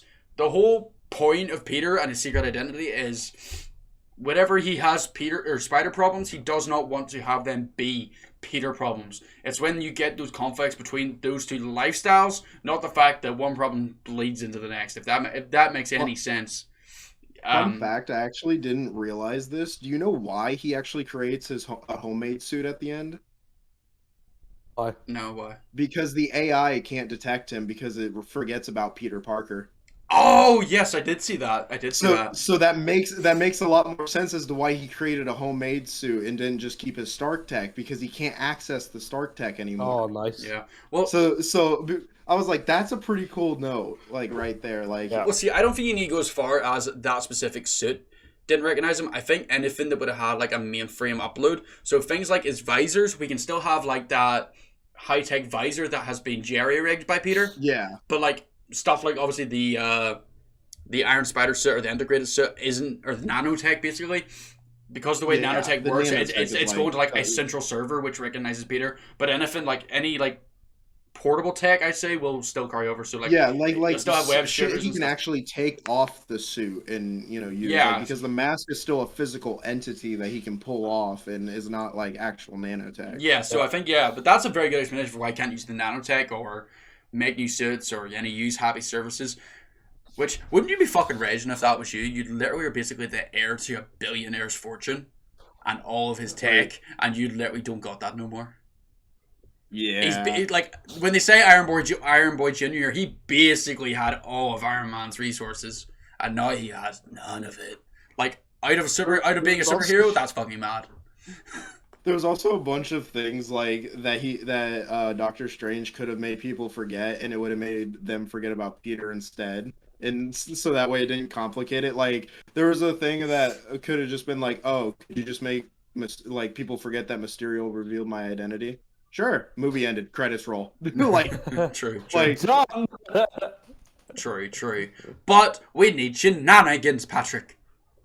We gotta make money at the box office. we gotta have a plot. So We gotta have a let's plot. not We gotta go the have a obvious movie. route. Just imagine if they did do that and they continued to have a completely different movie. It'd be fucking funny. Though. It would be hilarious. But it's hilarious in hindsight of what we did get. It would not be hilarious if that was what actually happened. Yeah. Like, this movie was significantly better. I just think that the build-up for the plot was a bit like, okay, you're acting like an idiot, Peter. Stop. Yeah. Stop. Just let Doctor Strange do his thing. True, but messing with the fabric of reality in any capacity, it's a bit of a stupid move, gamer. Yeah. Money, money, money. Must be Always funny money. in a rich man's world. What do we say? Yeah, Reese has got a good point there. Yeah, I can understand that. Yeah. Mm. Yeah, exactly. He contradicted his character development, that definitely. So I feel like the next trilogy of movies is going to be where we're going to get classic Peter Parker, classic Spider-Man, and I'm really looking forward to classic Spider-Man because I feel like that's the way they Yeah. always should have done Spider-Man. He shouldn't have been the integral part of the Avengers at the point where he was. You know, he should have been introduced at least for like 5 movies before they ever had him in Civil War, really. If you had to have it in the most ideal world, but with what they've done now, they can have it that we can have Spider-Man be a main character. He can interact with. I would love to see him interact with Charlie Cox as Daredevil. Kingpin he's probably not actually dead. Well, who knows, man? Because like I feel like that was such like a backhand to his character, bro. Like they bring him back and then they're like, "Oh, he's dead." He's like dead. Dead. Like fuck. Yeah, but it's a comics thing though. Like the Kingpin always comes back. Like he goes to jail, Yeah. he comes back. He gets shot, he comes back. It's one of those things. It's a Kingsman. Kingsman. It's a Kingpin thing. Wrong Kingsman move. thing, guys. It's a Kingsman thing, guys. You know. We talking about the new Kingsman movie coming out? I'm looking forward to that. To be fair, but not what we're on at the minute. So it's not what I'm going to get into. Don't start me, gamer. But yeah, I do feel like this next trilogy of movies is going to be really, really good. I do want to see more ground level Spider-Man working with ground level heroes. But I feel like it'll be more like the comics. You know what I mean? Like before he revealed, you know how he didn't reveal his identity to the Avengers, and they just know of him as Spider-Man. I feel like they set that up in that way. Yeah. So that way, when they interact with him, he's only Spider-Man, and they can kind of be like, "Oh yeah, he's just Spider-Man. We don't know who he is." Like, yeah, that's Spider-Man. That's that guy. He helps us out from time to time. He helps save the world. It brings everything back in line with what Peter should have been the whole time. Which is great, in my opinion. So I would love to see him be working with ground level heroes again. On the rare occasions when he does. Like you don't need a whole movie on it. You just need one scene in a film, or you need one scene in the TV, or one episode on the TV show. Either of those things work. Even if it is just Spider-Man swinging down, or he jumps down, gets all the guys before Daredevil gets to it, or he's like the main one that's in my mind because that came out recently. But you could even, because tangenting on a little bit, I feel out of all the cartoons they're bringing back from the Daredevil series, I would love them to keep. I would love to see John Bernthal's Punisher. I would love to see Charlie Cox's Daredevil, which we are getting. I'd love to see Jessica Jones's character. I basically love to see everybody bar Iron Fist. Not because fuck Iron Fist. Not because I don't like Iron Fist as a character. I hate the way they have him in the Defenders, or in his series in the Defenders. It's literally, it's so bad. Like for one, Danny Rand is a bit of a character anyway, as he is. But I do enjoy martial arts. But the fact that the actor did not want to train for the movie to do the moves, it looks terrible. There's no good CGI. He barely uses the fucking Iron Fist.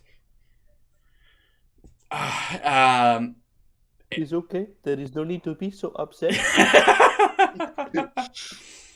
I wanted to see it be good, man. I wanted to see Heroes for Hire should have been great. We should have gotten a Heroes for Hire series with Luke Cage and Danny Rand, and it should have been great crack. But you never even got that friendship between the two. Even in the Defenders, when the two of them meet, you never feel like Danny Rand and Luke Cage are friends. You just feel like they are there out of circumstance alone. But they're meant to be friends. Like they're meant to run things together. That is what they do. But yeah, like I would love to see those characters that the New Yorker characters basically all interact in minimal capacities with each other, which is the way I feel like that should be kept until you get big team ups and stuff like that there. But we'll see how that goes. Like even like obviously a lot of people wanted to see Spider-Man and Hawkeye, but that was never going to happen. The two of them released consistently or consecutively with each other. Yeah, I don't see how that would really work. It would not with the release. If Hawkeye came out about a year after No Way Home, they could make it work. But with the way for things currently were with the both of them start coming out, simultaneously with each other, it would not have worked. Like I would have had a few weeks for everybody to somehow watch Spider-Man and then see him with a new suit in Rockefeller Center. But there is chances of next series and other things, going into that and us being able to see, Spider-Man interact with those characters. It'd be very interesting to see that now with them only knowing it was Spider-Man. Also, Deadpool x Spider-Man. I need to see it. I need to see Ryan Reynolds and Tom Holland doing bits with each other. What would you say? That'd be great. Said kiss, but I thought that's what you wanted to see them both kiss each other. But well, yes, that too. But that's my Deadpool fantasy, not my Spider-Man fantasy. I was going to do a lot more than kiss, really, but we can get Spider-Man and Deadpool teaming up together in Fortnite. So why not make it happen in real life?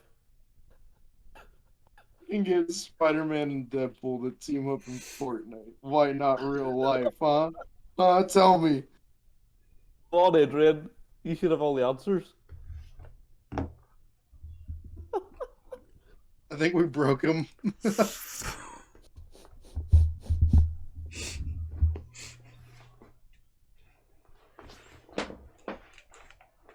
God. Wait days. That means I can take over. We're No. I'm gonna delete Adrian's channel off Twitch. He's a man of society and nobody actually enjoys watching the streams. What was that? Oh, hello. Anyway, moving on. Spider-Man: No Way Home is a brilliant film. It's great. It's a great movie. It's great. It's a good movie. Good movie. Good English, man. Good English. Get your words out. I speak good England. England's well spoke. Hey man, if I wanted to have Deadpool and Spider-Man team up, I get the boys and I do it in real life, man. Yeah, that's the answer I should have given. You broke my brain, guys. You broke my brain. It's not fair. Yeah. Awkward silences are awkward. How we got to do this for more than 2 episodes? We have now not held any content for until this point. So goddamn. There was something I did want to talk about, but I completely forgot. Do you have any other thoughts on No Way Home that you will get out of there? Nah. If you haven't seen it, go see it. If you heard all these spoilers, then sucks. Sucks to be you, my G. Jason, it's shit. There you go. Shit, there go. Jesus. Get it. Absolutely jabaited, bro. Oh my goodness. But yeah. I know what you want to talk about. Still gonna be a second favorite Spider-Man movie. Fair. Can't beat Spider-Man 2 still. I was gonna say Spider-Man 2 is first. Yeah, it's valid. Spider-Man 2 will always stay first. It can't. I won't. My favorite is X-Men Origins Wolverine. Okay, well, here we go. Now we have, it's very good. Common enemy. I love that. Sure, like Days of Future Past. No, sorry. Well, see, I was gonna say I really like X-Men Origins Wolverine for the portrayal of Deadpool within that movie. It's amazing and a great decision by the studio. Mm-hmm. Such a great decision, I think. Yeah, it really was Amazing. They made him such a likable character. They really did. I love the lines he has at the end of the film. They're great. Ray, Jason just put Ray as a Skywalker. Oh no! Jason, please don't do this. No. But what were you gonna say, Chu? Sorry. You said earlier you wanted to talk about. This isn't movie related at all, but you wanted to talk about Absolver and why you said it was your top 5 worst games ever played. I didn't say that. That's bullshit. Lie. You're talking out of your back end, sir. Lied. You said something interesting about the combat. It's hard as fuck. So you had to create your own moveset? Yes. So actually, I'll still talk shit now. Yes, Absolver's actually a very, very fun game. We had a stream of that last night over on Spectral Division on Twitch. Currently where you're at. Or maybe you're on YouTube, I don't know. But get description. brief description of the game is it is a semi-open world martial arts inspired beat 'em up RPG. I don't know if that's a good descriptor, but you're basically some rando that gets this mask thing that gets stuck to your face, and then you must go and fight a certain amount or certain people within the world. Basically, fight everybody you find until you get to the end point, in which case you become an absolver. And there's also PvE and also PvP elements. We played it yesterday. It was really, really good fun. You go in, you create your little character and that there. You get sent into the world, just go and teach you how to fight for a bit, and then you have to fight. So you start off with a basic moveset, and as you play the game, you can adjust your combat deck, they call it. So you'll have your like basic combos that are associated to a bar in like the bottom right of your screen, which whatever way like you have the R3 pressed. So if it's in the top left, you'll do combo A. If you have the top right, combo B, C, D, etc. You can change every move within that deck. So the two light attacks, say, you'll have a 2-hit combo, and that's usually the way that gets carried off. You'll be able to choose what the first hit is, what the second hit is, same for the next one, and also what those lean into. So say you're wanting to lean in your forward jab into a roundhouse kick, you have to find the right jab that will then lead into you can then go back and do a roundhouse kick. That combined with the way you can do moves with your lights and heavy attacks means that you have a very in-depth combat system that does rely on you, one, knowing your moveset and what moves you can use, and two, knowing what your enemy can do and what their moveset is going to be. You also have elements of, as you fight individuals that use a move that you don't have within your deck, as they attack you with that, and you successfully block, dodge, or use your ability, which is either parrying, dodging, or absorbing, then that will retroactively, build up your knowledge of that move until you unlock that move to use for yourself, which I find to be a very, very cool way of progressing through and have you unlock moves via that method rather than you go in the shop and you buy moves or them just being cosmetic. The fact that they have a gameplay impact is very, very impressive. Combined with that, you'll have your general RPG elements. You have a level up system which increases your health, damage, stamina, etc. You also then have different items you can wear, and they will change how you can perform. So your mobility is set to what type of armor you wear. At the start, you're wearing like cloth rags, so you're very, very nimble. You're fast at that point. If you equip heavier and heavier armors, your character will slow down. So it means that it'll take you longer to say if you have a moveset dependent on all like the flashy like roundhouse kicks and flinging back yokes and swinging punches and stuff. That's going to take a lot longer to pull off, and you might not be able to do those moves as effectively. So for that, you would have to have like a faster character, or if you were just focused on solid bang, bang, bang, going for power in every strike, you would get heavier moves because you can then be a tank. You can then take a glass cannon, right? You can go all these different methods of doing that, which it seems to be a very good way of having very in-depth move systems, which you can also adapt to your own playstyle very effectively. There's also PvP, so you can also do that against other players in the world. They can come in randomly at any point, as well as being able to duel those characters. So it's a Dark Souls karate, basically? Yes. It sounds like to me. Dark Souls Kung Fu. Dark Souls, cool. Sorry, Kung Fu. Interesting. It sounds like... it seems like such a rogue game. I watched back some of your VOD last night, and I was like, this is so rogue. Yeah. Whole thing is just so rogue. Like, it's just so weird. It is. Like, I'm not in a bad way. It is. It's so unique. It is a very unique experience, and I am so sad that I did not play it sooner, because I thoroughly enjoyed it. I don't know if maybe it was the right thing to be streaming, but I did want to get like my initial playing of the game out there. There is a sequence where I'm pretty sure I can consecutively die five times in a row against bosses because I just went in. There were a lot of deaths. There were a lot of deaths. I think it was like maybe near close to 20 deaths in the first game, first playthrough. And a lot of it was due to me being a stubborn boyo and not wanting to adjust my moveset, for I thought it looked cool. But very, very strong game, very, very cool way of doing things. And when you actually do pull off cool stuff, It is cool stuff. There's maybe about 2 or 3 instances of just bits where I'm like, I get pull off like a really good like 4-hit combo that just looks amazing with the moves. And the way the animations and all go, I just think it's very, very interesting.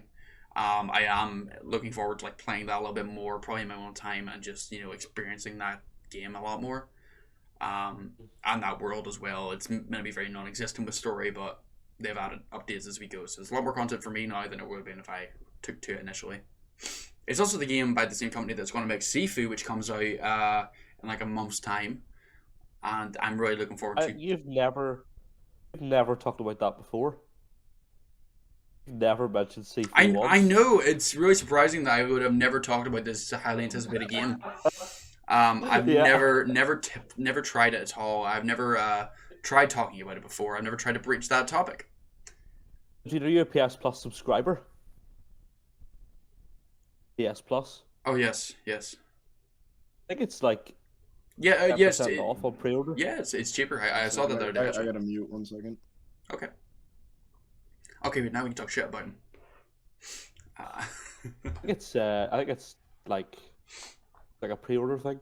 Yeah, I did see that now. So I don't know. I think it's like 10% off or something like that. I think you get like $29.99. I think with the bonus off. Yeah. So it's like it's a really good deal. So I am going to buy it on PC though, just because I feel like that's a game I can run well on the PC, and fair. On-cap frames are always fun. But Sifu's a game I am really looking forward to play, and after playing Absolver, I'm more looking forward to it. Sifu a PC PlayStation exclusive then? Yes, because it's available PC via the Epic Game Store. Yeah, right. So it's not on Microsoft. And I was not Game Pass then. Yeah, it won't be on Game Pass, and that is simply because they had it. Since it's on the Epic Store, it means like Epic get their rights to it. They want their exclusivity rights. It might come eventually though. Interesting. I'm gonna wait. I'm not gonna make a decision on Sifu until I see you play it, because I don't. That's fair. February is one of the most packed gaming months I've ever seen. Yeah. So I want Elden Ring so bad. That's fair. I want to inject that straight into my veins. You'll be getting it in a month. True. What about Horizon 2 though? I'm gonna leave that because I think I'm gonna wait until.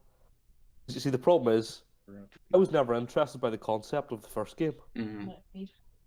I waited until the Ultimate Edition was free, which was a very sexy It's marketing right strategy. Here now. The very sexy marketing strategy by PlayStation to release it for free before the new game came out. True. Right. True. So I'm hooked. Right. I'm hooked. I'm so keen to play. I wanna wait until I had like time, because I streamed the first one. I want to stream the second one. Yeah. And no one's gonna want to see Horizon streamed when it comes out. True. Because they're like, I don't want to watch because of spoilers. So you got to be tactical about these things. You got to wait. True. I do want to play as soon as possible, but I feel like Sifu is going to be a game that people aren't going to care if it's streamed to them or not, because a lot of people are going to know about the same as well. Yeah, I agree. So trying to get ahead of the algorithm, trying to get myself in there. People will use streams of Sifu to decide whether they want the game or not. Yeah, I do feel like it's going to be one of those games. So, whereas Horizon's like, you already know if you want it or not. It's a sequel. Mm-hmm. You already know if you're going to get it or not before. You know what I mean? Yeah. So, that's true. What else is coming out in February? So you got Sifu and then Elden Ring and Horizon Forbidden West. Is there anything else? Stacked, but that's like the three main ones. Two AAA. That's like 2 AAA games in a week. True. I think Elden Ring comes out the week before Horizon.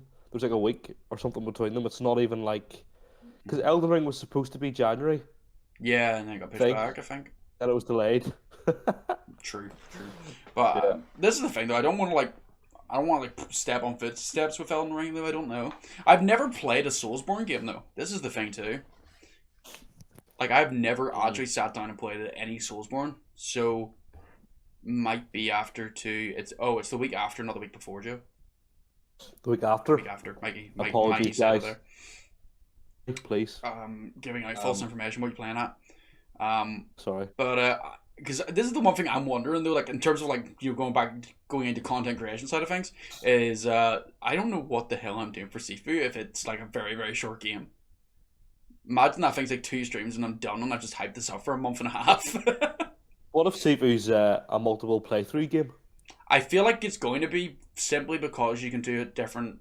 You'll go for different runs.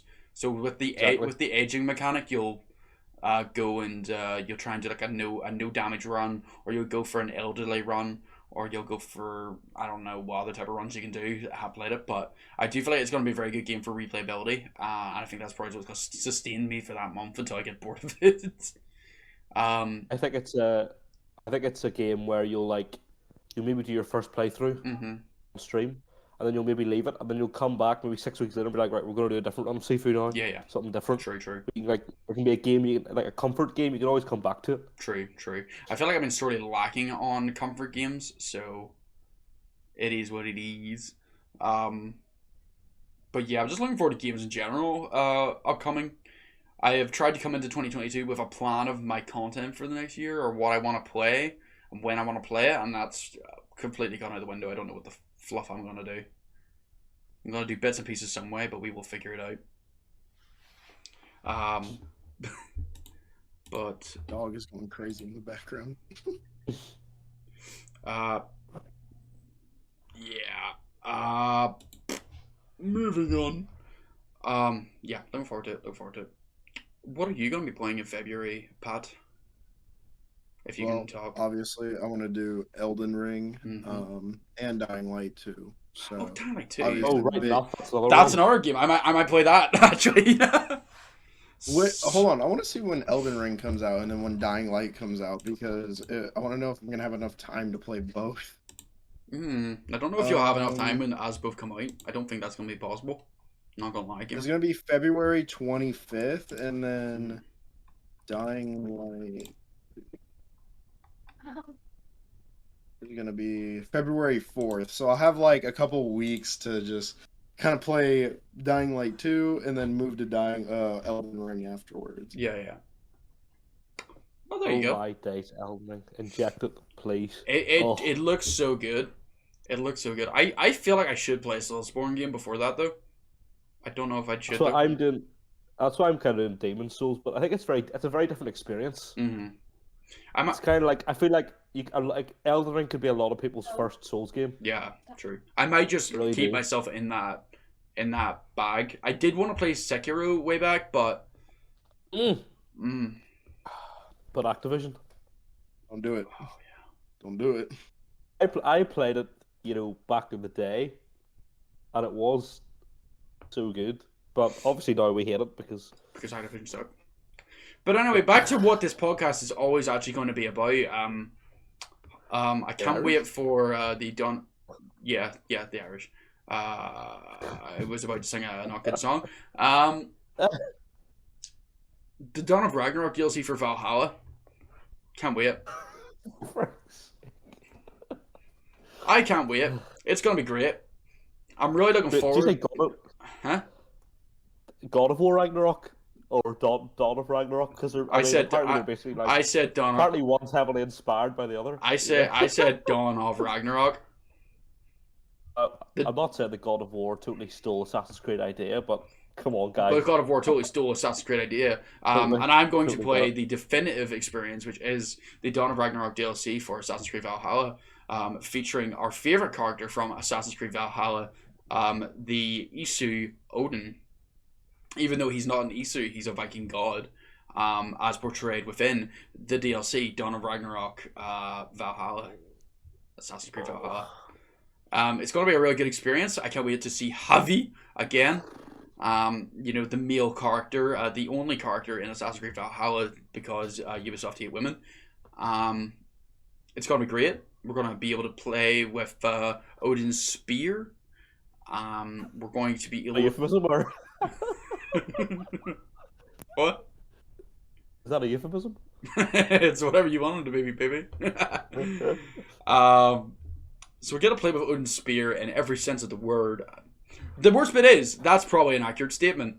Probably gonna have like options for intercourse with Loki. So because Basim Oh, is God. currently in the Animus, he's going to experience as Odin banging himself through the power of the Animus. So, I'm trying to. you're taking fucking yourself to an extreme right there. Exactly. I'm just trying to work out how they're gonna do it. Like, They're not. They're not. how They're are not they going to do gonna well. It's going to be shit. like? Is it gonna be a separate game mode? You know, it's gonna be like, do you want to jump into Valhalla or do you want to jump into Dawn of Ragnarok? Or are they gonna go like, you go into Valhalla, you go into the main game, you then go to your settlement. It's like, oh, there's a new vision for you. Go to whatever name's hut is. Falca. Then you go there, and then you get put in a 35-hour. Yeah. Yeah. Okay. Well. DLC. Yeah. God. Yep. That's what it's going to be. Also, you know, I was very, very much happy with the Assassin's Creed crossover between Valhalla and Odyssey, in which we did learn definitively that Eivor does not want to be an assassin. He does not like to be shadowy and cloaked. Also, that Cassandra does not trust the Hidden Ones. That was a really good revelation for me. I really needed to hear that. That was the best experience of Assassin's Creed, really. That's where we should be taking the series going forward. She doesn't agree with them, but she has a hidden blade, so that makes sense. Yeah, but, you know, they're gonna. We must take. She's got to take their cool weapon. It's not that weapon is is a very ritualistic piece of equipment for the assassins and has been for 1,000 years at that point. No, not at all. But remember, she is the daughter-in-law to Darius because she bucked his son.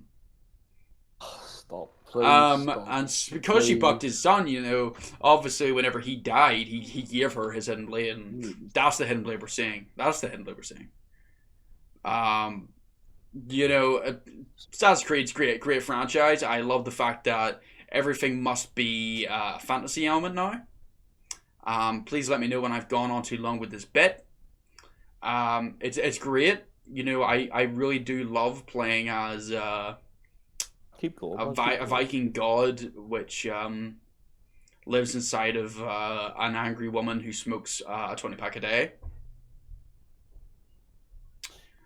But yeah, okay, that's the bit done. I can't keep that up anymore. I'm actually depressing myself. Do you know what the problem is? And this is where, you know, it depends what side of the fence you're on. Workplace conditions. Valhalla, Ubisoft, has been an unbelievable success. Mm-hmm. It was one of the most played games on PS5 last year. Mm-hmm. And so I understand why they're doing it. Yes, true. And I'm sure the people will lap it up, and IGN will give it a 10 out of 10 masterpiece score, just like it gave Deathloop. And then Dawn of Ragnarok might be nominated for Game of the Year 2022, but that's not the point. Point is, unfortunately, no longer in the mainstream, and they're not appealing to you anymore. They're appealing to all the people who are like, oh, I don't care what the title of the game is, it's still a good game. That hurt to hear. Assassin's Creed, though. When I think of Assassin's Creed, I think of the protagonist going through all these stories and at the end deciding, no, I don't want to be an assassin. That's deep. That's deep. When you think of it, that's a deep story. It is. Yes, it's a very good story. It's very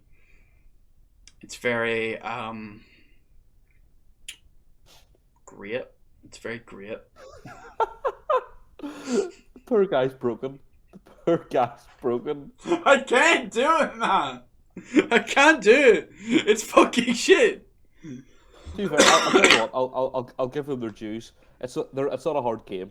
Right? I played Ireland DLC Ireland. with no weapons. Oh yes, you did do that. That is a thing you did. On hard mode, and I was able to do it all. So fair play. They give a nice balanced experience for the player, which is, you know. Yes, because there's nothing more better than a balanced experience at level 230 being able to fist fight enemies. in an RPG. Also, one of the, I must say, as you know, from where we're from, we don't often get featured in video games. True. So for one of the abbeys to be 2 minutes from my actual house, that was pretty cool. That was, you know, and it's still standing today. True. There was a raider camp in my town. And thankfully, you know, my town hasn't really advanced past that stage, and so it was a very good experience. Yeah. I haven't even played the DLC. I've just seen the map, and I know that's there. Yeah. To be fair, that's actually a very rational point of the fact that we never really get to see Ireland or Northern Ireland being featured within an Assassin's Creed game, or within a game. Within a game. Sorry, should I say? Which I would love to see actually, because I mean. It's interesting as a game set Northern Ireland going to actually be. If you've done it right, it could be. Don't reckon Patrick, he would sit and play it and it'd be bored out of his mind. No, he wouldn't be. What? The game was set in Northern Ireland. Now, hold on. I can do this. Just be rain the whole time. Yeah, but you know, there's a game called Heavy Rain. That game's all rain. It's fine. Heavy Rain 2 set in Northern Ireland. Sorry, I want to read what Reese said there real quick just before we move on. When I think of Assassin's Creed, I think about spending 100 hours running around a massive, expensive greenery and eventually coming across a scrap of paper that briefly acknowledges the fact that Hidden Blade exists. Hidden Boys exist? The Hidden Boy? Oh, the Hidden Boys. Oh, the Hidden Boys. Why did I read that as Blade? That's because it's a B. I read the B and didn't continue. And apparently... Oh, and hello, Jazzy JJs. That's a first-time chat. She's not on drugs. She's just a puppy. Oh. Yeah, I was gonna say, is that Pat's girl? Yeah, I was gonna say. Oh, right, okay. Thanks for the viewership. It's appreciated. Never mind. Yes, a Northern Ireland game, right? In general, can be done probably one of two ways. You either have a very concise experience that's very linear based and is more utilization of Northern Irish actors and using situations from Northern Ireland's past, of which there is a plenty. But whatever game you do probably would have to be set maybe 30-40 years behind where we are now for it to be semi-approachable. And even then, I think we would be about 50 to 100 years off that before it would be something you could tackle within a video game setting. Or this conversation is actually happening. Yes, it is, and I'm just going through it very briefly. We've had this conversation before. We've had Assassin's Creed in Northern Ireland. What are you talking about? I know, but that was definitely different. It was definitely different. But probably like the best way to preach it, I would think if you were to do like an open world game set in Ireland, it would probably have to be an Ireland game. It wouldn't be a Northern Ireland game. Whatever way you do it, because I feel like you couldn't. Politics there, though. True, but there's less politics in it. You would have like a full Ireland game with the borders and have that board. You could implement that to be a game feature, and also have then obviously story implications of why you're doing that. Oh, have I really set off nerves here? Am I cancelling here? Get it going. Set up a studio and get it going. You know, if we can reach our subscriber goals and we can reach our monetization expectations for 2022, 2023, I'll make a game studio. I'll make the game. I'll do it, man. I'll fucking do it, man. Hey, man. Call it Division Studios. Spectral Division Studios. I like it. And within a year, you'll be bought over by PlayStation. Probably. Get that sweet cash. Get that sweet Sony money. That's all I need in life. Yeah. True. And they weren't going to, but they saw that in this specific podcast, behind you had that PlayStation stand thing. Yeah. With the symbols, and they were like, right, we have to buy him. We have to buy this guy. I'm not a Sony fanboy. What you talking about? Oh wait, I'm not going to be arsed to grab that. If a game was set anywhere that isn't England, I'd have NPCs with thick London accents. Yes, let's have a game of full thick London accents in a game set in Northern Ireland. What is that? Oi, bruv. Fuck off. That's all I can say. Main console, are you PS or Xbox? My main console? Yeah, Pat. Oh, Pat. Oh, me? Pat. I have a PS5, an Xbox Series S, and a PC, so... He's sorted. He's got them all. I got them all. Yeah. Gotta catch them all. I mean, I played my PS5, obviously, a lot when I got it, and now that I have the Series S, I've been playing a lot of Halo again, so... Yeah. That's pretty much, like, the gist of it. I don't know what I'm gonna do when Dying Light and Elden Ring comes out, whether I'm gonna play it on my Xbox or my PlayStation. So I might just wait on Dying Light 2 for like a day and then like watch a YouTube video to see how it runs on both consoles and then decide from that. That's fair. That's fair. Because I want to play on one that's gonna run really good and not drop as much, so that way I can stream it really well and it not actually be like kind of garbo. True. Well, like, argument is that PS5 is true next gen. The Series S is not quite. I mean, it is. It can support up to 60 or 120 FPS. Yeah, but it doesn't have the same processing power that compared to the X, for example. Like, I don't care. as in, it might run. Your PS5 could run the true next gen games slightly better than the S. Yeah, I'm just talking about as far as like frame droppage and shit, because I've had a lot of frame drops on PS5, whereas I've played games that are on PS or Xbox that are on PS5 and they have no frame drops. And another thing that I've noticed, if you leave your PlayStation on and then like it goes into rest mode and you boot up a game, it'll lock into 30 FPS and you have to completely restart your game again and then start it back up and it's back to 60. Oh, wow. With Xbox, if I turn off my Xbox and then put it back on and it quick resumes, 60 still constant. So like there's slight differences between the consoles that I'm like noticing that's like, oh, that's pretty cool. Fair enough. Like granted, yeah, the PS5 has a SSD so powerful that, you know, you boot up your game again and you're back in like 3 seconds, but still, you know what I mean? It's the fact that I've got a is awesome. Yeah, you can literally be playing Halo Infinite for 6 hours, go back to Batman, which I've been doing, and you're right back where you are. 60 FPS, everything, bro. I'm like, this is great. I love it. True. Valid points, dear sir. Valid points. But yeah. Do we have anything else, or is this? Do we run out of stuff to say? Did we run out of things to talk about? We did run out of things to talk about. Probably didn't help that we did not plan this at all in the future, so I don't even know when we could really. What do you mean? What are you talking about, Adrian? Oh, sorry. This has been a very professionally done podcast that everything has been done well in advance. We knew exactly what we were talking about before we came on here. Everything said here has been cleared and screened by a team of 55 household monkeys. You can't call... Shocking. That's so bad. What? Don't make that into something it wasn't. That was just monkey humor, man. That was monkey. That was brain power. Don't cancel me, please. Please don't cancel me. That wasn't anything bad. Don't listen to Joseph. Do you spend at least 3 hours a night preparing the podcast, too? Not just me. Did you? Did you though? Did you? What? Did you? Tell me your preparation steps. Preparation steps? Tell me how you prepared for this. Tell me how you prepared. Give me advice so I can do the same in the future. Mainly just stress. You know, it's a lot of pressure. It's a lot of pressure coming on here.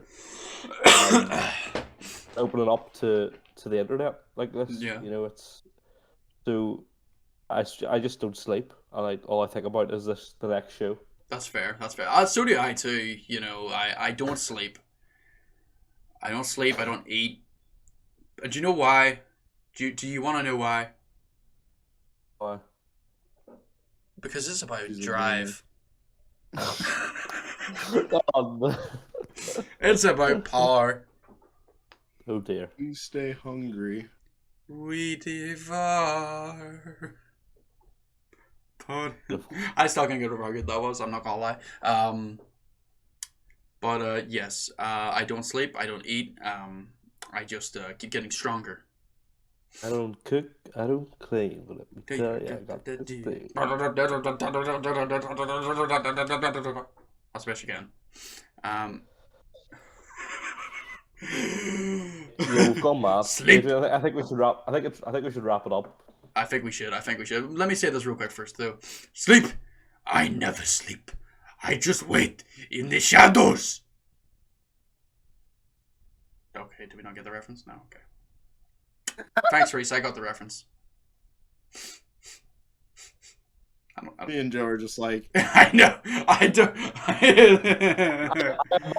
I am my emote right now. See it. Oh no, they're over here. I feel bad. I feel like an arsehole now. It was Assassin's Creed Origins, in case anyone actually mattered to listen. It's the Joe emote 2.0. Hey, there we go. There's a thumbnail right there. I'm something else apparently. I don't know what something else is. But yes, Joe, we will wrap everything up here. I don't know. I'm trying to read stuff in chat that I may have missed. Nope, nothing I missed, I believe. But yes, thanks everybody so much for watching. This has been the Irish Hive Mind Podcast, brought to you by Special Division and Joe MCC Plays. Man's ruined that outro. Yeah. That guy right there. MCC Plays. Joe MCC Plays. Also featuring special guest for this episode has been our good friend Patrick Cigarette Chair. Pleasure having you on, gamer. It has been. Thanks for wasting 2.5 hours of your time. Yes. Thank you for that. I mean, it's been a fun 2.5 hours, so. Well, you know, that's what we aim for. I'm not complaining. Good. Glad to hear it. Glad to hear it. But thank you so much, guys. It has been an experience. It's been great talking to you two again. And yeah, thanks to everybody who watched. Thanks to everybody who was chatting away there. That was also much appreciated. And we will see you guys next week. We don't have a set day yet, do we? Has he even spoke? Patrick, have you spoke? Harsh. That is harsh. Oh, the poor guy you ranted about Last of Us 2 there. Yeah. Went on solid for it. And Totally. I haven't spoke once this whole bit. I've just been chilling in the background watching. You know? That's it. I'm just the watcher. Exclusively the watcher. But yes, we don't have a set day, do we, Joe? I will need to have a wee discussion in private about that. We do have to have a wee discussion in private about that. But yes. Thank you guys so much for watching. Patrick, wait. I have to let Patrick plug. Oh yes, Patrick, plug all of your things that you wish to plug. Also, you can see here we do have the names of his below me. YT. If you wanna go, they're below. There you go. You can check it out. Are you coming back to streaming? Yeah, next month. On my Twitter, I actually put out an announcement. If you want to go follow me on there, I put out an announcement of some new content shit that's going to be coming out, like early February for streaming, and then late February, or I think it's going to be late February mostly for everything. So I got to get a podcast started up with a good friend of mine, get a person on there for us, and then start back up streaming at least once or twice a week. So that'll be fun. 3 days. And I got a bunch of rebranding to do. Yeah. So I just realized I didn't include your Twitch handle. So I'll put that in the chat. Yeah, I just realized it there. It's all the same. I mean, it's Cigarette Chair. It's all Cigarette Chair. It's all the same anyway. So you can find them on Twitch via those some way or another. It's one variation of that. It's either space, no space, or an underscore. But yeah, it has been an experience. I thank you so much for everything, and to all the YouTube viewers at home. All relevant links to everything in terms of socials, etc. will be down below, and hopefully timestamps if I can remember to do them. It took me 2 hours the last time. You did a good job last time, to be fair. Thank you. I actually did spend about 2 hours doing that. I literally come through that entire conversation. But yes, we have everything down below. That's dumb. Down below. But this has been the longest outro of my entire life. Probably not. But have a good one, and we'll see y'all guys later. Peace. Bye. Bye.